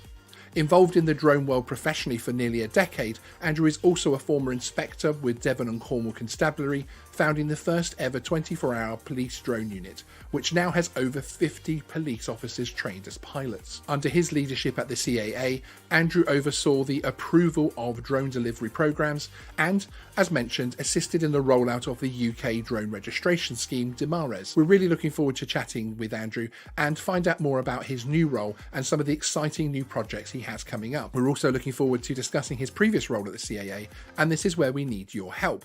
What questions would you like put forward to Andrew live on air? Do you as the community have any burning questions for someone who was within the system which decides which rules we fly our drones by? Are you a professional drone pilot or a hobbyist? You can ask a question which I will put directly live on air to Andrew. You can ask these questions in 3 ways. Put your question in as a comment to this video, send me an email to sean@geeksvana.com, or join us live on the night, November 12th, and ask your question in the live chat. This is an interesting opportunity to sit down with a leader within the drone community in terms of regulation and now the private sector. So, we at Geeksvana want to ensure we ask the questions and gain the answers the drone community want. Get posting and send your questions in. Okay, so yes, so on November 12th, we'll be joined by Andrew Hamilton, the former CAA drone boss. He's going to be talking about his stuff on Crowded Space Drones and some very exciting projects coming up as well. So we won't just be there to give him a little stick in the side. But Andrew is an extremely eloquent guy, and he will be more than up for a little bit of fun as well. So that show, I would have to say, do not miss, because it's going to be a lot of fun. I expect to see Mr. MPW in the chat. And I think he's now sending some. Are you now emailing your questions over, Matt? I'm sending him a direct email. Yeah. Oi. Come back. Yeah. Is that the email? Yeah, please. So when that video was playing, Stephen, you were saying something you'd like to hear from John. Yeah, I would like to hear. We've been talking about how obviously how Matt was having communication with Andrew at the CAA, and I myself, or we, the drone community, even from the hobby point of view and the professional point of view, we can contact the legislators here. I mean, we can just let's lift the phone and chat with them about whatever we feel that we need to. John, do you have the same, or do you have something similar where you can speak with someone? I don't want to say authority, but someone in the regulator that that is sympathetic to you in any way, but sort of listens to you. What is the access like? Yeah. Yeah, not that I'm aware of. No. See, with our policy making process, generally speaking, we tend to leave that kind of thing up to the groups here in America that this is why lobbying is such a big thing here. As citizens, we're not really directly involved in the makings of some of the stuff. We have people who go out and represent us. They're supposed to be there at table for us. We're not really, we don't just call up these regulators and say, this is my opinion. We'll call up our senator. We'll say, I don't like what's going on here. Vote against this, vote against that. That tends to be how it works. I know no one really has a direct drop to the FAA, so to speak, or anybody directly involved in this process to voice their opinion. We're doing it indirectly. We've got two groups here in the United States. We've got the AMA and we've got the FPV Freedom Coalition. The AMA is the one who originally gave us what was called Section 336. They're the oldest group for model aircraft in the United States. And Section 336 was a law that protected model aircraft from Congress making any kind of law, regulation, or really pretty much of anything to hobby flight, hobby aircraft. And part of that stipulation was that they flew under safe guidelines, which the AMA provided, and everything was great. And they got that codified for us into law. Then we had the Reauthorization Act come about, and something happened and it was just repealed. The AMA was just tossed to the side of the table. So I don't know really where we are with how large of a voice we have at the table, given how marginalized we are. And I don't really know how to fix this. Like, it's all fuzzy and happy to be like, yeah, we got to get more representation in there, but I don't know how. I literally don't know how. It's such a huge problem, especially for the States, because you've even got situations where people are being prosecuted at a state level and local level. People like the interview the follow-up interview I had recently on the channel with Benjamin Dodson, who is being prosecuted in Nashville for trespass for flying his drone. And there's no way the law even fits what was happening whatsoever. And you don't have the FAA stepping in those situations. You don't have somewhere where he can actually pick up the phone and speak to someone at the FAA and say, look, this is happening. Can you do something here, please? And I think certainly my experience as a hobbyist here in the CAA, there is a drone line. It's not as well manned at the moment because of the pandemic, etc. But certainly pre that, I was able to pick up the phone and say, I'm going to go and fly here. I've got control of this building because I've spoken to these people and done this and done that as a hobbyist. Does that sound like an okay flight to you? And they would give me a yes or no. And I know Finland, it's very similar from the point of view that there's a very open atmosphere there. You just don't have that in the States, do you? You don't have that kind of interaction. To be honest with you, I've never tried to call somebody at the FAA. I will say that to ask a question like that, but in terms of like getting to the people who are working on this policy so that they can literally hear from somebody like me, no, there's no line to call them up and have a little chat with them and say, hey guys, you guys are going to kill my ability to self-build here if you go ahead with this. There's just no way to do that. So we have groups, we have people that go to be at the table for us to try to break this down. And you could see that at the DAC meetings. You could see the FPV Freedom Coalition is there. You could see, I guess the AMA, I believe the AMA is there too, right? So, I mean, I don't even know. I feel like that's the only two that I can name on my fingers. We got a big problem here. We have a really big problem here. Can I ask, obviously tonight's the last presidential debate in America. Do either of the two candidates, do they even mention within their manifestos about drones or aviation or anything about that? Because we've got to the point in the UK where they are mentioned in manifestos. So have anything got anything at all on drones or anything at all? Or because you think with drone deliveries they may, because it's big business linked, but do they? No, not at all. If anything, I would say that the sentiment towards China and DJI in that aspect, or Chinese-made drones, is the big issue from a privacy aspect.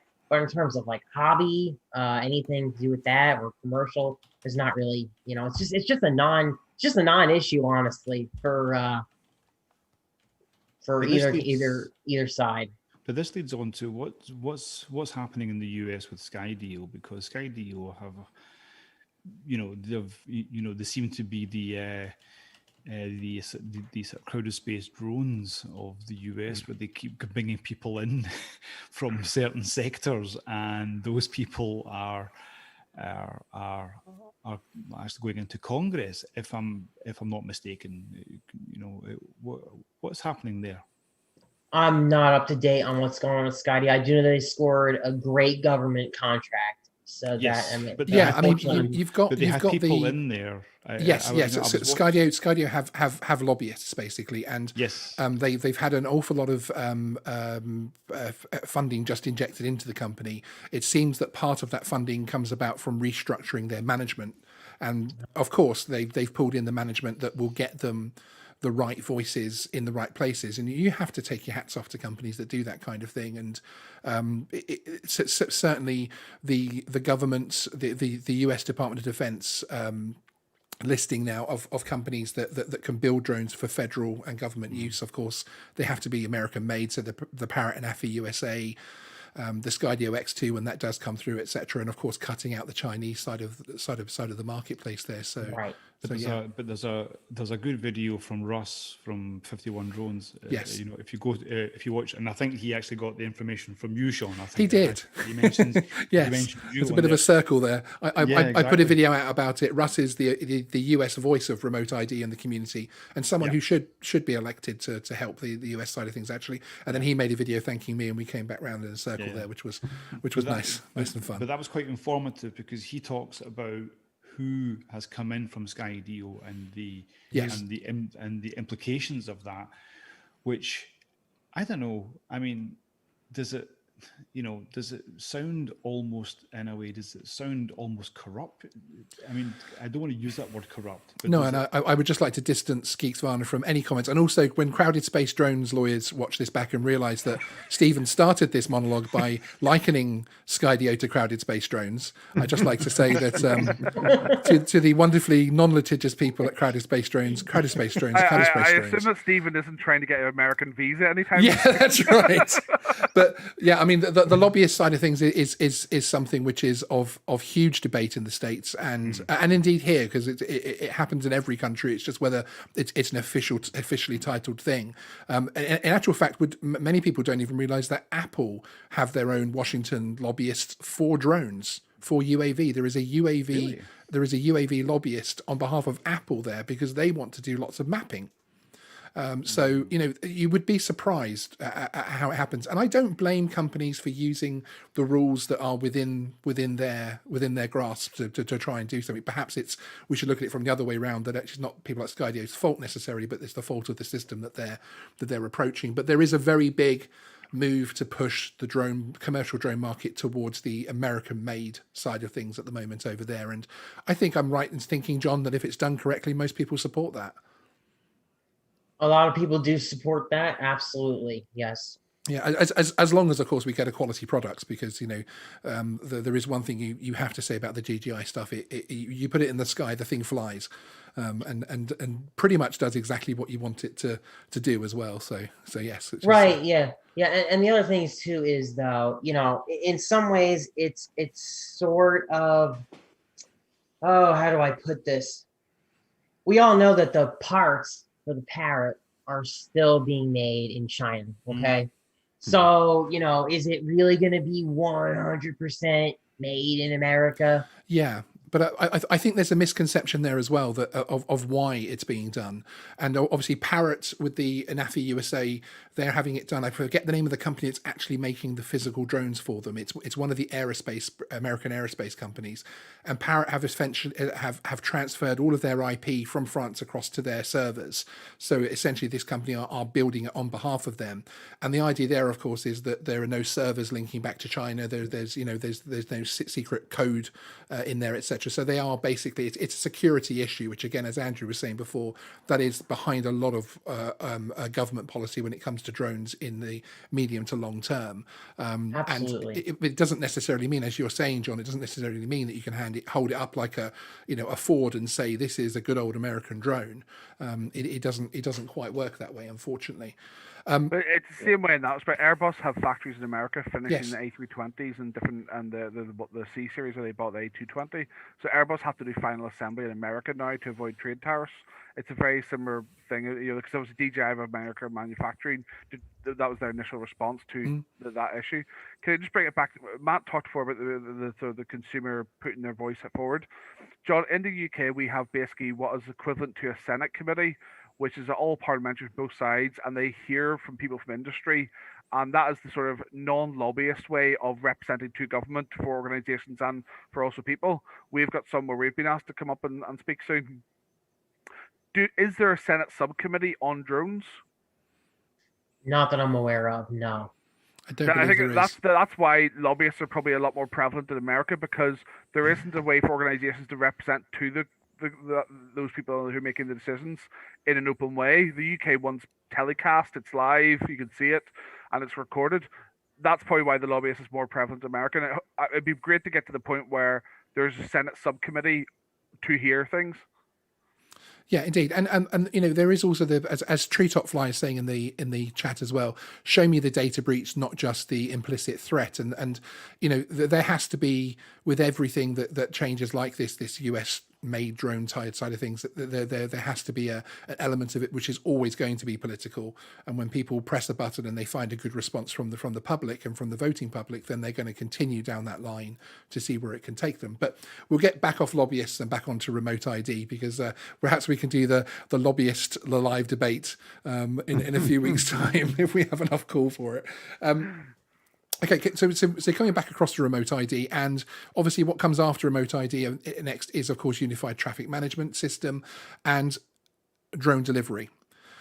Could each panelist tell me if they support drone delivery in general? Because I was surprised to hear different people's views on this sometimes. How long you think it will take, and whether you think drone delivery, when it is in its should it ever reach its heyday, whether you think it's going to directly kill the hobby. And I'm going to throw Matt in on that one, on the first one, because I'm evil. Cheers, mate. I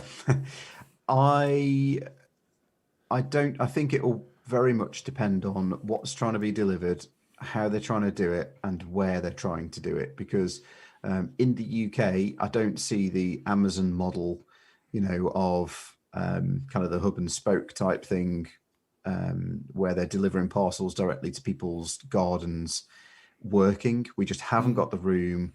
The airspace is too congested, and the weather in the UK means that there are probably 340 days a year where you couldn't do effective deliveries by drone. But that being said, for things like they're trialing down in Exeter at the moment and on the Isle of Wight, where they're running fairly long distance things that would take a long time by road or by rail, or would need to go on a ferry, for example, the COVID samples from the Isle of Wight to get to the mainland to be tested.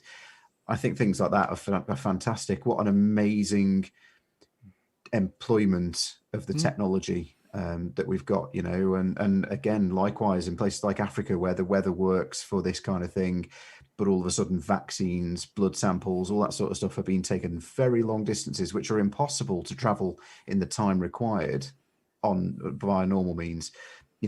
So I think it's one of those that's got to be taken in context. It's got to be taken in terms of location and actually whether it's any use or not. Yes, it'd be great to not have to travel 30 minutes across London to do a mile in traffic on a Friday afternoon to get a 4-pack of beer, but is it appropriate to do that by drone? I would say not. Yeah, no, indeed. Which actually was one of the things when in the drone show with my co-host Lib, who of course is not a drone flyer per se. She's now started it because she's on the channel, but her thing was really, do you really need a drone to drop those socks off from Amazon? And that kind of that was the first time, because obviously as a drone geek myself, I'm like, drone delivery, exciting, and I'm going to order a Mars bar, I'm going to order a burger, obviously I'm going to order a salad. Come on now, people, calm down. I'm going to order, all of these little things just to keep getting drones to deliver to my house all the time. So yeah, I mean, do you think drone delivery could be one of the nails in the coffin of the hobby should it actually happen? I think if it were to happen, then potentially yes, because like I say, that commercialization of the airspace would then be complete. But in the UK, I don't think it's going to happen like that. It can't happen because of the weather and the infrastructure and the congestion that we've got. How about yourself, Andrew? Do you have any? Do you support delivery drones, and do you think it will kill the hobby? Do support them, not for the last mile. So like in my flat in London, I can get ice cream from Amazon Pantry in an hour. Oh, it's wonderful, isn't it? Yeah, I mean, you can get a pizza delivered in 20 minutes. Is there a massive difference between 5 minutes and 20 minutes for a pizza? I think that sort of stuff is not going to realistically happen. I do think we'll get deliveries to home, but I mean, my view is we're going to get deliveries to known places before we get home delivery. Yeah. So I think that's going to be my personal view is on Amazon is they will convert their big yellow lockers you see everywhere to some sort of helipad on top for it to land. That's how I think that's the first step, because that's a known location. There's no risk involved in is there a washing line across that garden? I think it's going to be 2025 at the earliest before we see. I mean, we're going to get CE marketed drones probably 2023. All that's going to come before going to your house delivery wise. I do think point to point, like medical supplies between hospitals, all that sort of stuff. I think that's the first phase. That has to be proven to be safe and working before we go to the next phase, which is more densely populated deliveries like home delivery. I do think we'll get there. I think it will. I think Matt's right in terms of it's not going to be as widespread. It's the novelty factor is, you might order a Mars bar once for about a $5 delivery charge, but you're not going to order a confectionery or anything the second time when. The difference is, get it then, or there's still like Uber can still deliver you a Mars bar in like 30 minutes from the shop. Yeah. Sorry, so what? Okay. For about £2, so are you going to spend, even if it's still like a difference of £4, are you going to spend that for 15 minutes saving long term?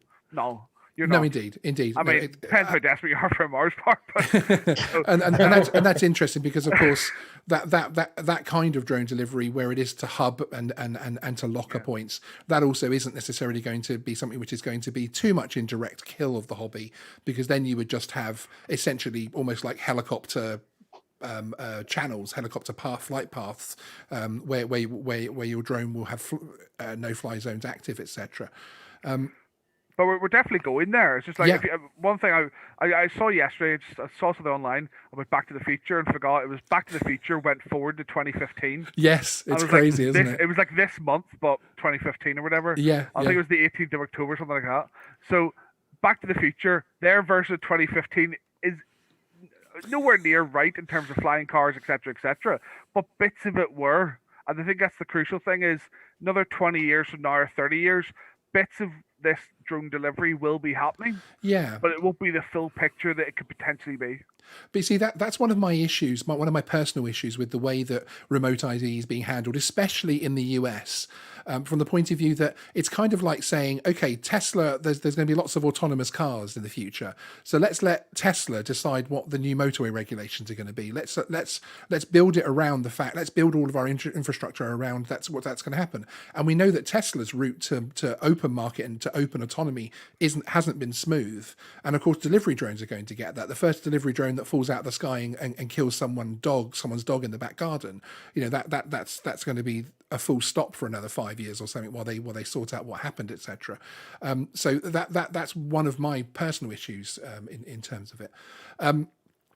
John, how about yourself? Do you support drone deliveries?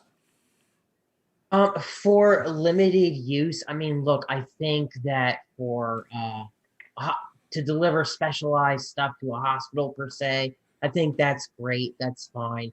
But to deliver some socks from an Amazon warehouse, No, I really don't. I think that whole thing of drone delivery from an Amazon warehouse is not going to work long term. Sean, you just brought up something that I was going to say that it's not a question of if something's going to happen with an Amazon drone, or of when. Yeah, it's not a question of whether or not something's going to happen with an Amazon drone. It is. One of them is going to fall out of the sky, and they're going to be big. These things are probably going to be pretty big.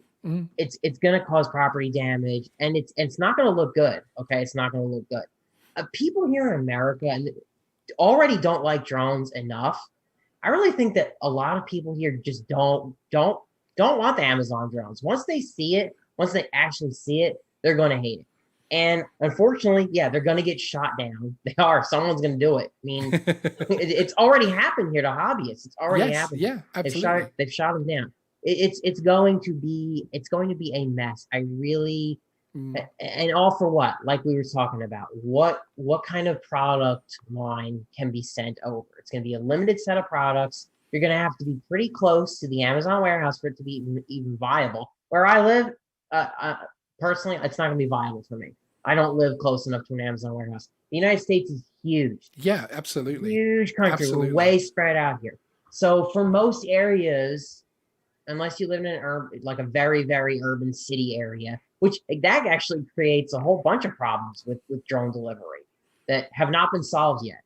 So I really just, when I see this drone delivery stuff being touted by Amazon, UPS, as if the drones are going to come out of the sky and start delivering everything that we order. It's the way they make it seem. It's the way they make it seem. I don't see it happening. I just don't see it. Okay. I can't envision it as happening and working long term. Yeah, I do think that the applications where they're just flying something to, say, a hospital or that stuff is great. That stuff is great. But general package delivery, no. And I'm also wondering this too, like, do we really even need this? We're talking about Tesla, right? With the self-driving vehicles. And I know that their self-driving has been rough, but it continues to get better and better.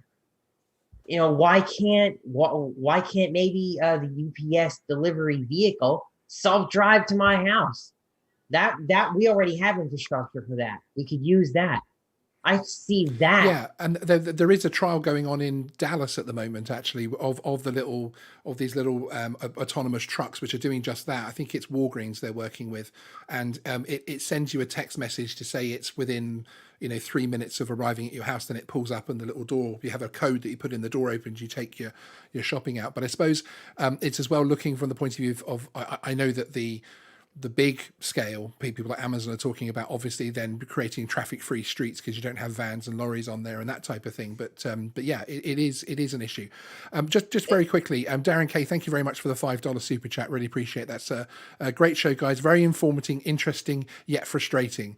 Well, I can't help how Matt Williams acts on camera, I'm afraid. He is just a very frustrating person, but you'll get to know that. Sorry, John. Harsh but fair. I was just going to say something about the waste thing. Can I mention there's one organization none of us have mentioned who control drone deliveries across the world more than we all maybe realize, and that's ICAO, International Civil Aviation Organization. The problem for drone deliveries in almost every country at the moment is you need an air operator certificate, an AOC. That does not currently fit within drones, and you can't really get one for drones that easily. That is actually a bigger problem that the CAA are currently. That's why everything's a trial at the moment in all the countries, because there is no mechanism to give them a license under that, because they're based on manned aviation, so the rules are applied to manned aviation. So no one is talking, even at CAA levels, different things. No one really talks about lobbying ICAO, because until they release an air operator certificate for drones, and there's also a dangerous goods bit. That's why no one is carrying, the UK is carrying live COVID samples, because no one has a dangerous goods license yet, because no one's they say you have to have crew to monitor the cargo and things, where you don't on a drone and different things like that. So the problem is those are massive barriers that are not local, they're international. Every country applies to ICAO. Yes, so absolutely, rules. So absolutely. Until that's solved, no one locally can do anything. Yes, because this even the licenses granted in the States have been for drone delivery. There's been a couple that obviously have hit the headlines, Yeah. but those are effectively making those organisation airlines, commercial airlines. It isn't, as you say, it isn't actually a license to Yeah, be specifically and most a of them drone are trials operator. on the basis of we'll try this, same as Ireland, same as the Yeah. UK. It's all Yeah. trial based. No one's got a final sign off. You can do this every day of the Exactly. week, permanently everywhere. Now, I'd be interested to hear Stephen's view on delivery drones because, of course, Helsinki is one of the because it has the two waterways either side Helsinki, doesn't it? And it's seen as a fairly good template. If it's going to work anywhere, then Helsinki is one of the places that drone delivery could work. So, what's your view on drone delivery? Well, again, much the same, actually, as the panel. Really, I think that we're a long way off, and I think that you know what Andrew said there about the licensing as well is that the amount of money that's been invested into drone deliveries at the moment over the past, what we say, 2, 3 to 4 years, that money has been wasted because everything, as we say, everything is research, everything is tested. There's nothing actually happening really. It's just trials. So that money is being wasted in a sense because nothing is really coming out of it because they'll just do certain trials in certain places and then it will stop and you won't really hear much of it. And I do hope that what we're hearing obviously in Ireland, I think it's Manadrone, isn't it? That's right. And they're doing, they're actually doing very, very well actually. So they seem to be one of the success stories, and I really hope that continues. I've met Robert. Is it Robert who runs the company there? Is it? What's his name again? Robert. So. Yeah. No, I can't remember, but I think so. Yeah. So I really hope because they do have a good system and their system is weatherproof as well, so it does fly in the rain. As far as we would like to know if it flies in the cold because we would like to have that over here because when it gets into the cold weathers, that it would actually be able to fly in that way. We have a couple of research projects which I'm going to be involved in early 21. Can't really say what it is at the moment I'm doing, but it's going to be in the urban area, which is actually quite cool. And then there's another one which is going to be for the hospitals. So there's a bit of a research there to see what the hospitals need, and then what can we do there. That's going to be good to be involved in something like that. Yeah, just to see what we can get out of it and what they can what they want. But again, it all comes down to what will get started and what will continue, because these things are always a POC. It's always a proof of concept, and then when the proof of concept starts and if you get good data, it's sharing that data and it's using that data to see how they can go further with it. Yes. And usually, and that's why I'm a bit negative about it, is that this data, it just sits there and nothing much happens after it, So, no, indeed. But that's why we need to have the bigger, we have to have the bigger companies more involved in them actually investing, because, there's a lot of venture capitalist money which is being invested at the moment, and that's being wasted because that's millions and millions of euros or dollars or pounds which is being wasted. And they will stop putting that money. Yeah, absolutely, and then there will be that vacuum. So sorry for putting Matt as the focus point there. He's being a naughty boy as usual. It's these, you get these manned aviators in here. You get these general aviation pilots. These ex-RAF boys. And they, he's on your back tonight, isn't he, man? He's putting rude messages in there. But he did spot. I have to say though, he did comment and spot the disapproving head shake. Multitasking. But one advantage. But when we have a senior moderator like Andy L. Smeghead, I suppose I have to expect such things to be going on in the chat. So, okay, I'm very aware that we've been going now for a couple of hours, and I want to thank everybody in the chat for joining us this evening. Does anybody on the panel have anything else that they have, any burning issues regarding remote ID that they'd like to get off their chest before we head out into the night? Don't all answer at once. Okay. Well, with that said, I want to say thank you very much, John Coopy, for joining us. It's been fantastic to have you here, sir. Appreciate it, and it was good to learn from. Oh, I didn't know. No, Yeah, please, it was good please. to learn from all of you guys, especially what's going on across the pond.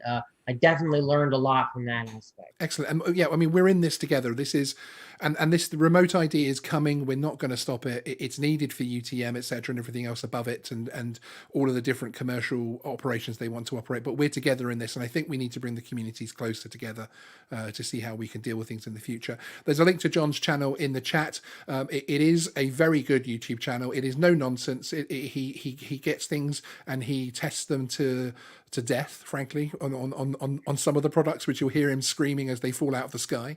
But also, you've just been playing with the DJI Mavic Air unit, Mavic Air FPV Air unit as well, haven't you? And building, Yes. You've built two rigs around that now. Yeah, 2 rigs, yes, Which that's correct. there's an excellent recent video on John's channel regarding that, so good to head over there. So thank you, John. Appreciate and that. Thank you to Andrew McQuillan from Crowded Space Drones. There is a link to his website in the chat. I also recommend that you click on the link for Twitter and Instagram, because they've got some very exciting announcements coming up very soon, which are going to be helping the drone community out. And there'll be more of that in November when Andrew Hamilton joins us. But thank you for joining us, Andrew. Thank you.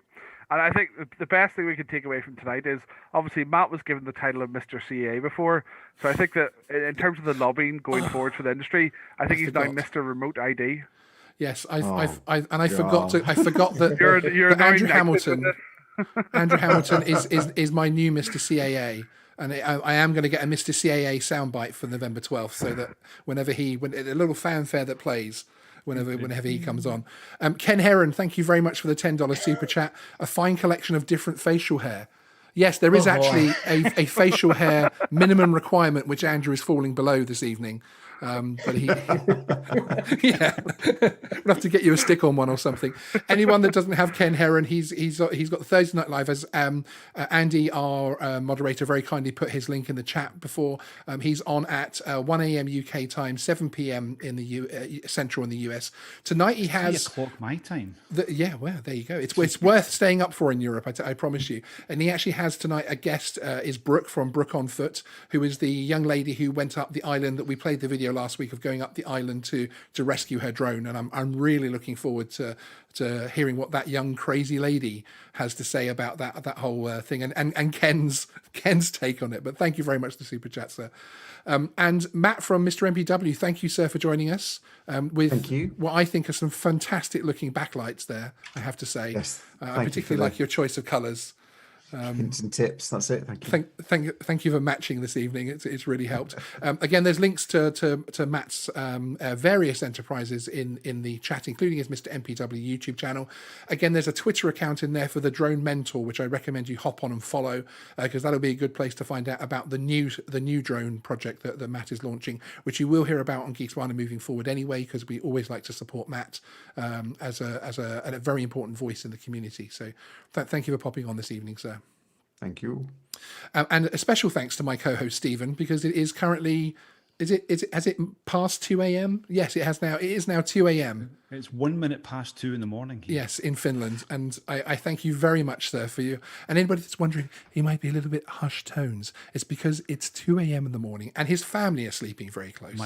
My wife is asleep and my daughter is asleep next door. So I thank you very much for being the you're kind of reminding me of the milk tray man this evening, because your black top and your very dulcet tones. I'm expecting you to have a box of chocolates. But I don't have any logos on tonight, because I thought that this was going to be Don't start panel. the PlayStation versus Xbox fight. You said that on first. A completely, yeah, but you're baiting me. You're baiting me, and I'm still not over you coming to my stream, clearly an Xbox supporter. Clearly, with a PlayStation T-shirt on. I think it's disgusting. Matt, say something naughty.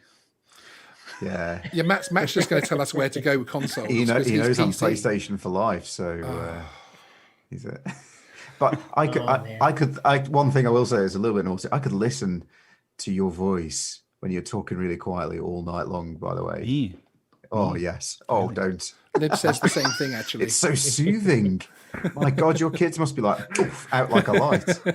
It's the Scottish accent in Finland. It certainly is, sir. It certainly is. Okay, well, as I say, thank you very much to everyone in the chat for joining us this evening. I'm just going to push them out. We can still hear them if they talk, though, so they can still give me digs. I just thought I'd say that in case Matt Williams decides to call me any rude names. So thank you, everybody. PD Tech, hi, good to see you. Doc Murdoch, Ken Heron, hello, sir. Mark Lum and El Smeckhead, thank you for doing the moderating this evening. I really appreciate it. I will see you all in the chat of TNL later. Please remember that we're together on this. Remote ID is something that's a global thing. It isn't just an American issue, a British issue, an EU issue, and we need to stick together and try and find a path through this so we can all continue joining our hobby. I'll see you next Thursday at 10 p.m. with the drone show with my wonderful co-host Lib, who is into Xbox. She's not. She has a PlayStation, but I'm saying that she's into Xbox at 10 p.m. UK, 5 p.m. Eastern. We'll see you then. Thank you, guys. Where do we go from? Where do we go from here? No one can save us from keeping clear. I don't wanna lose you, I don't wanna lose you now. 'Cause there is only one thing on my mind.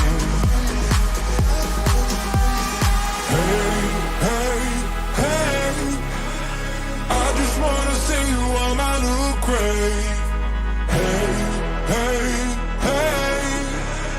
I just wanna see you on my new grave before you turn around and walk away. Hey, I just wanna see you on my new grave. I can do my own thing. I can do my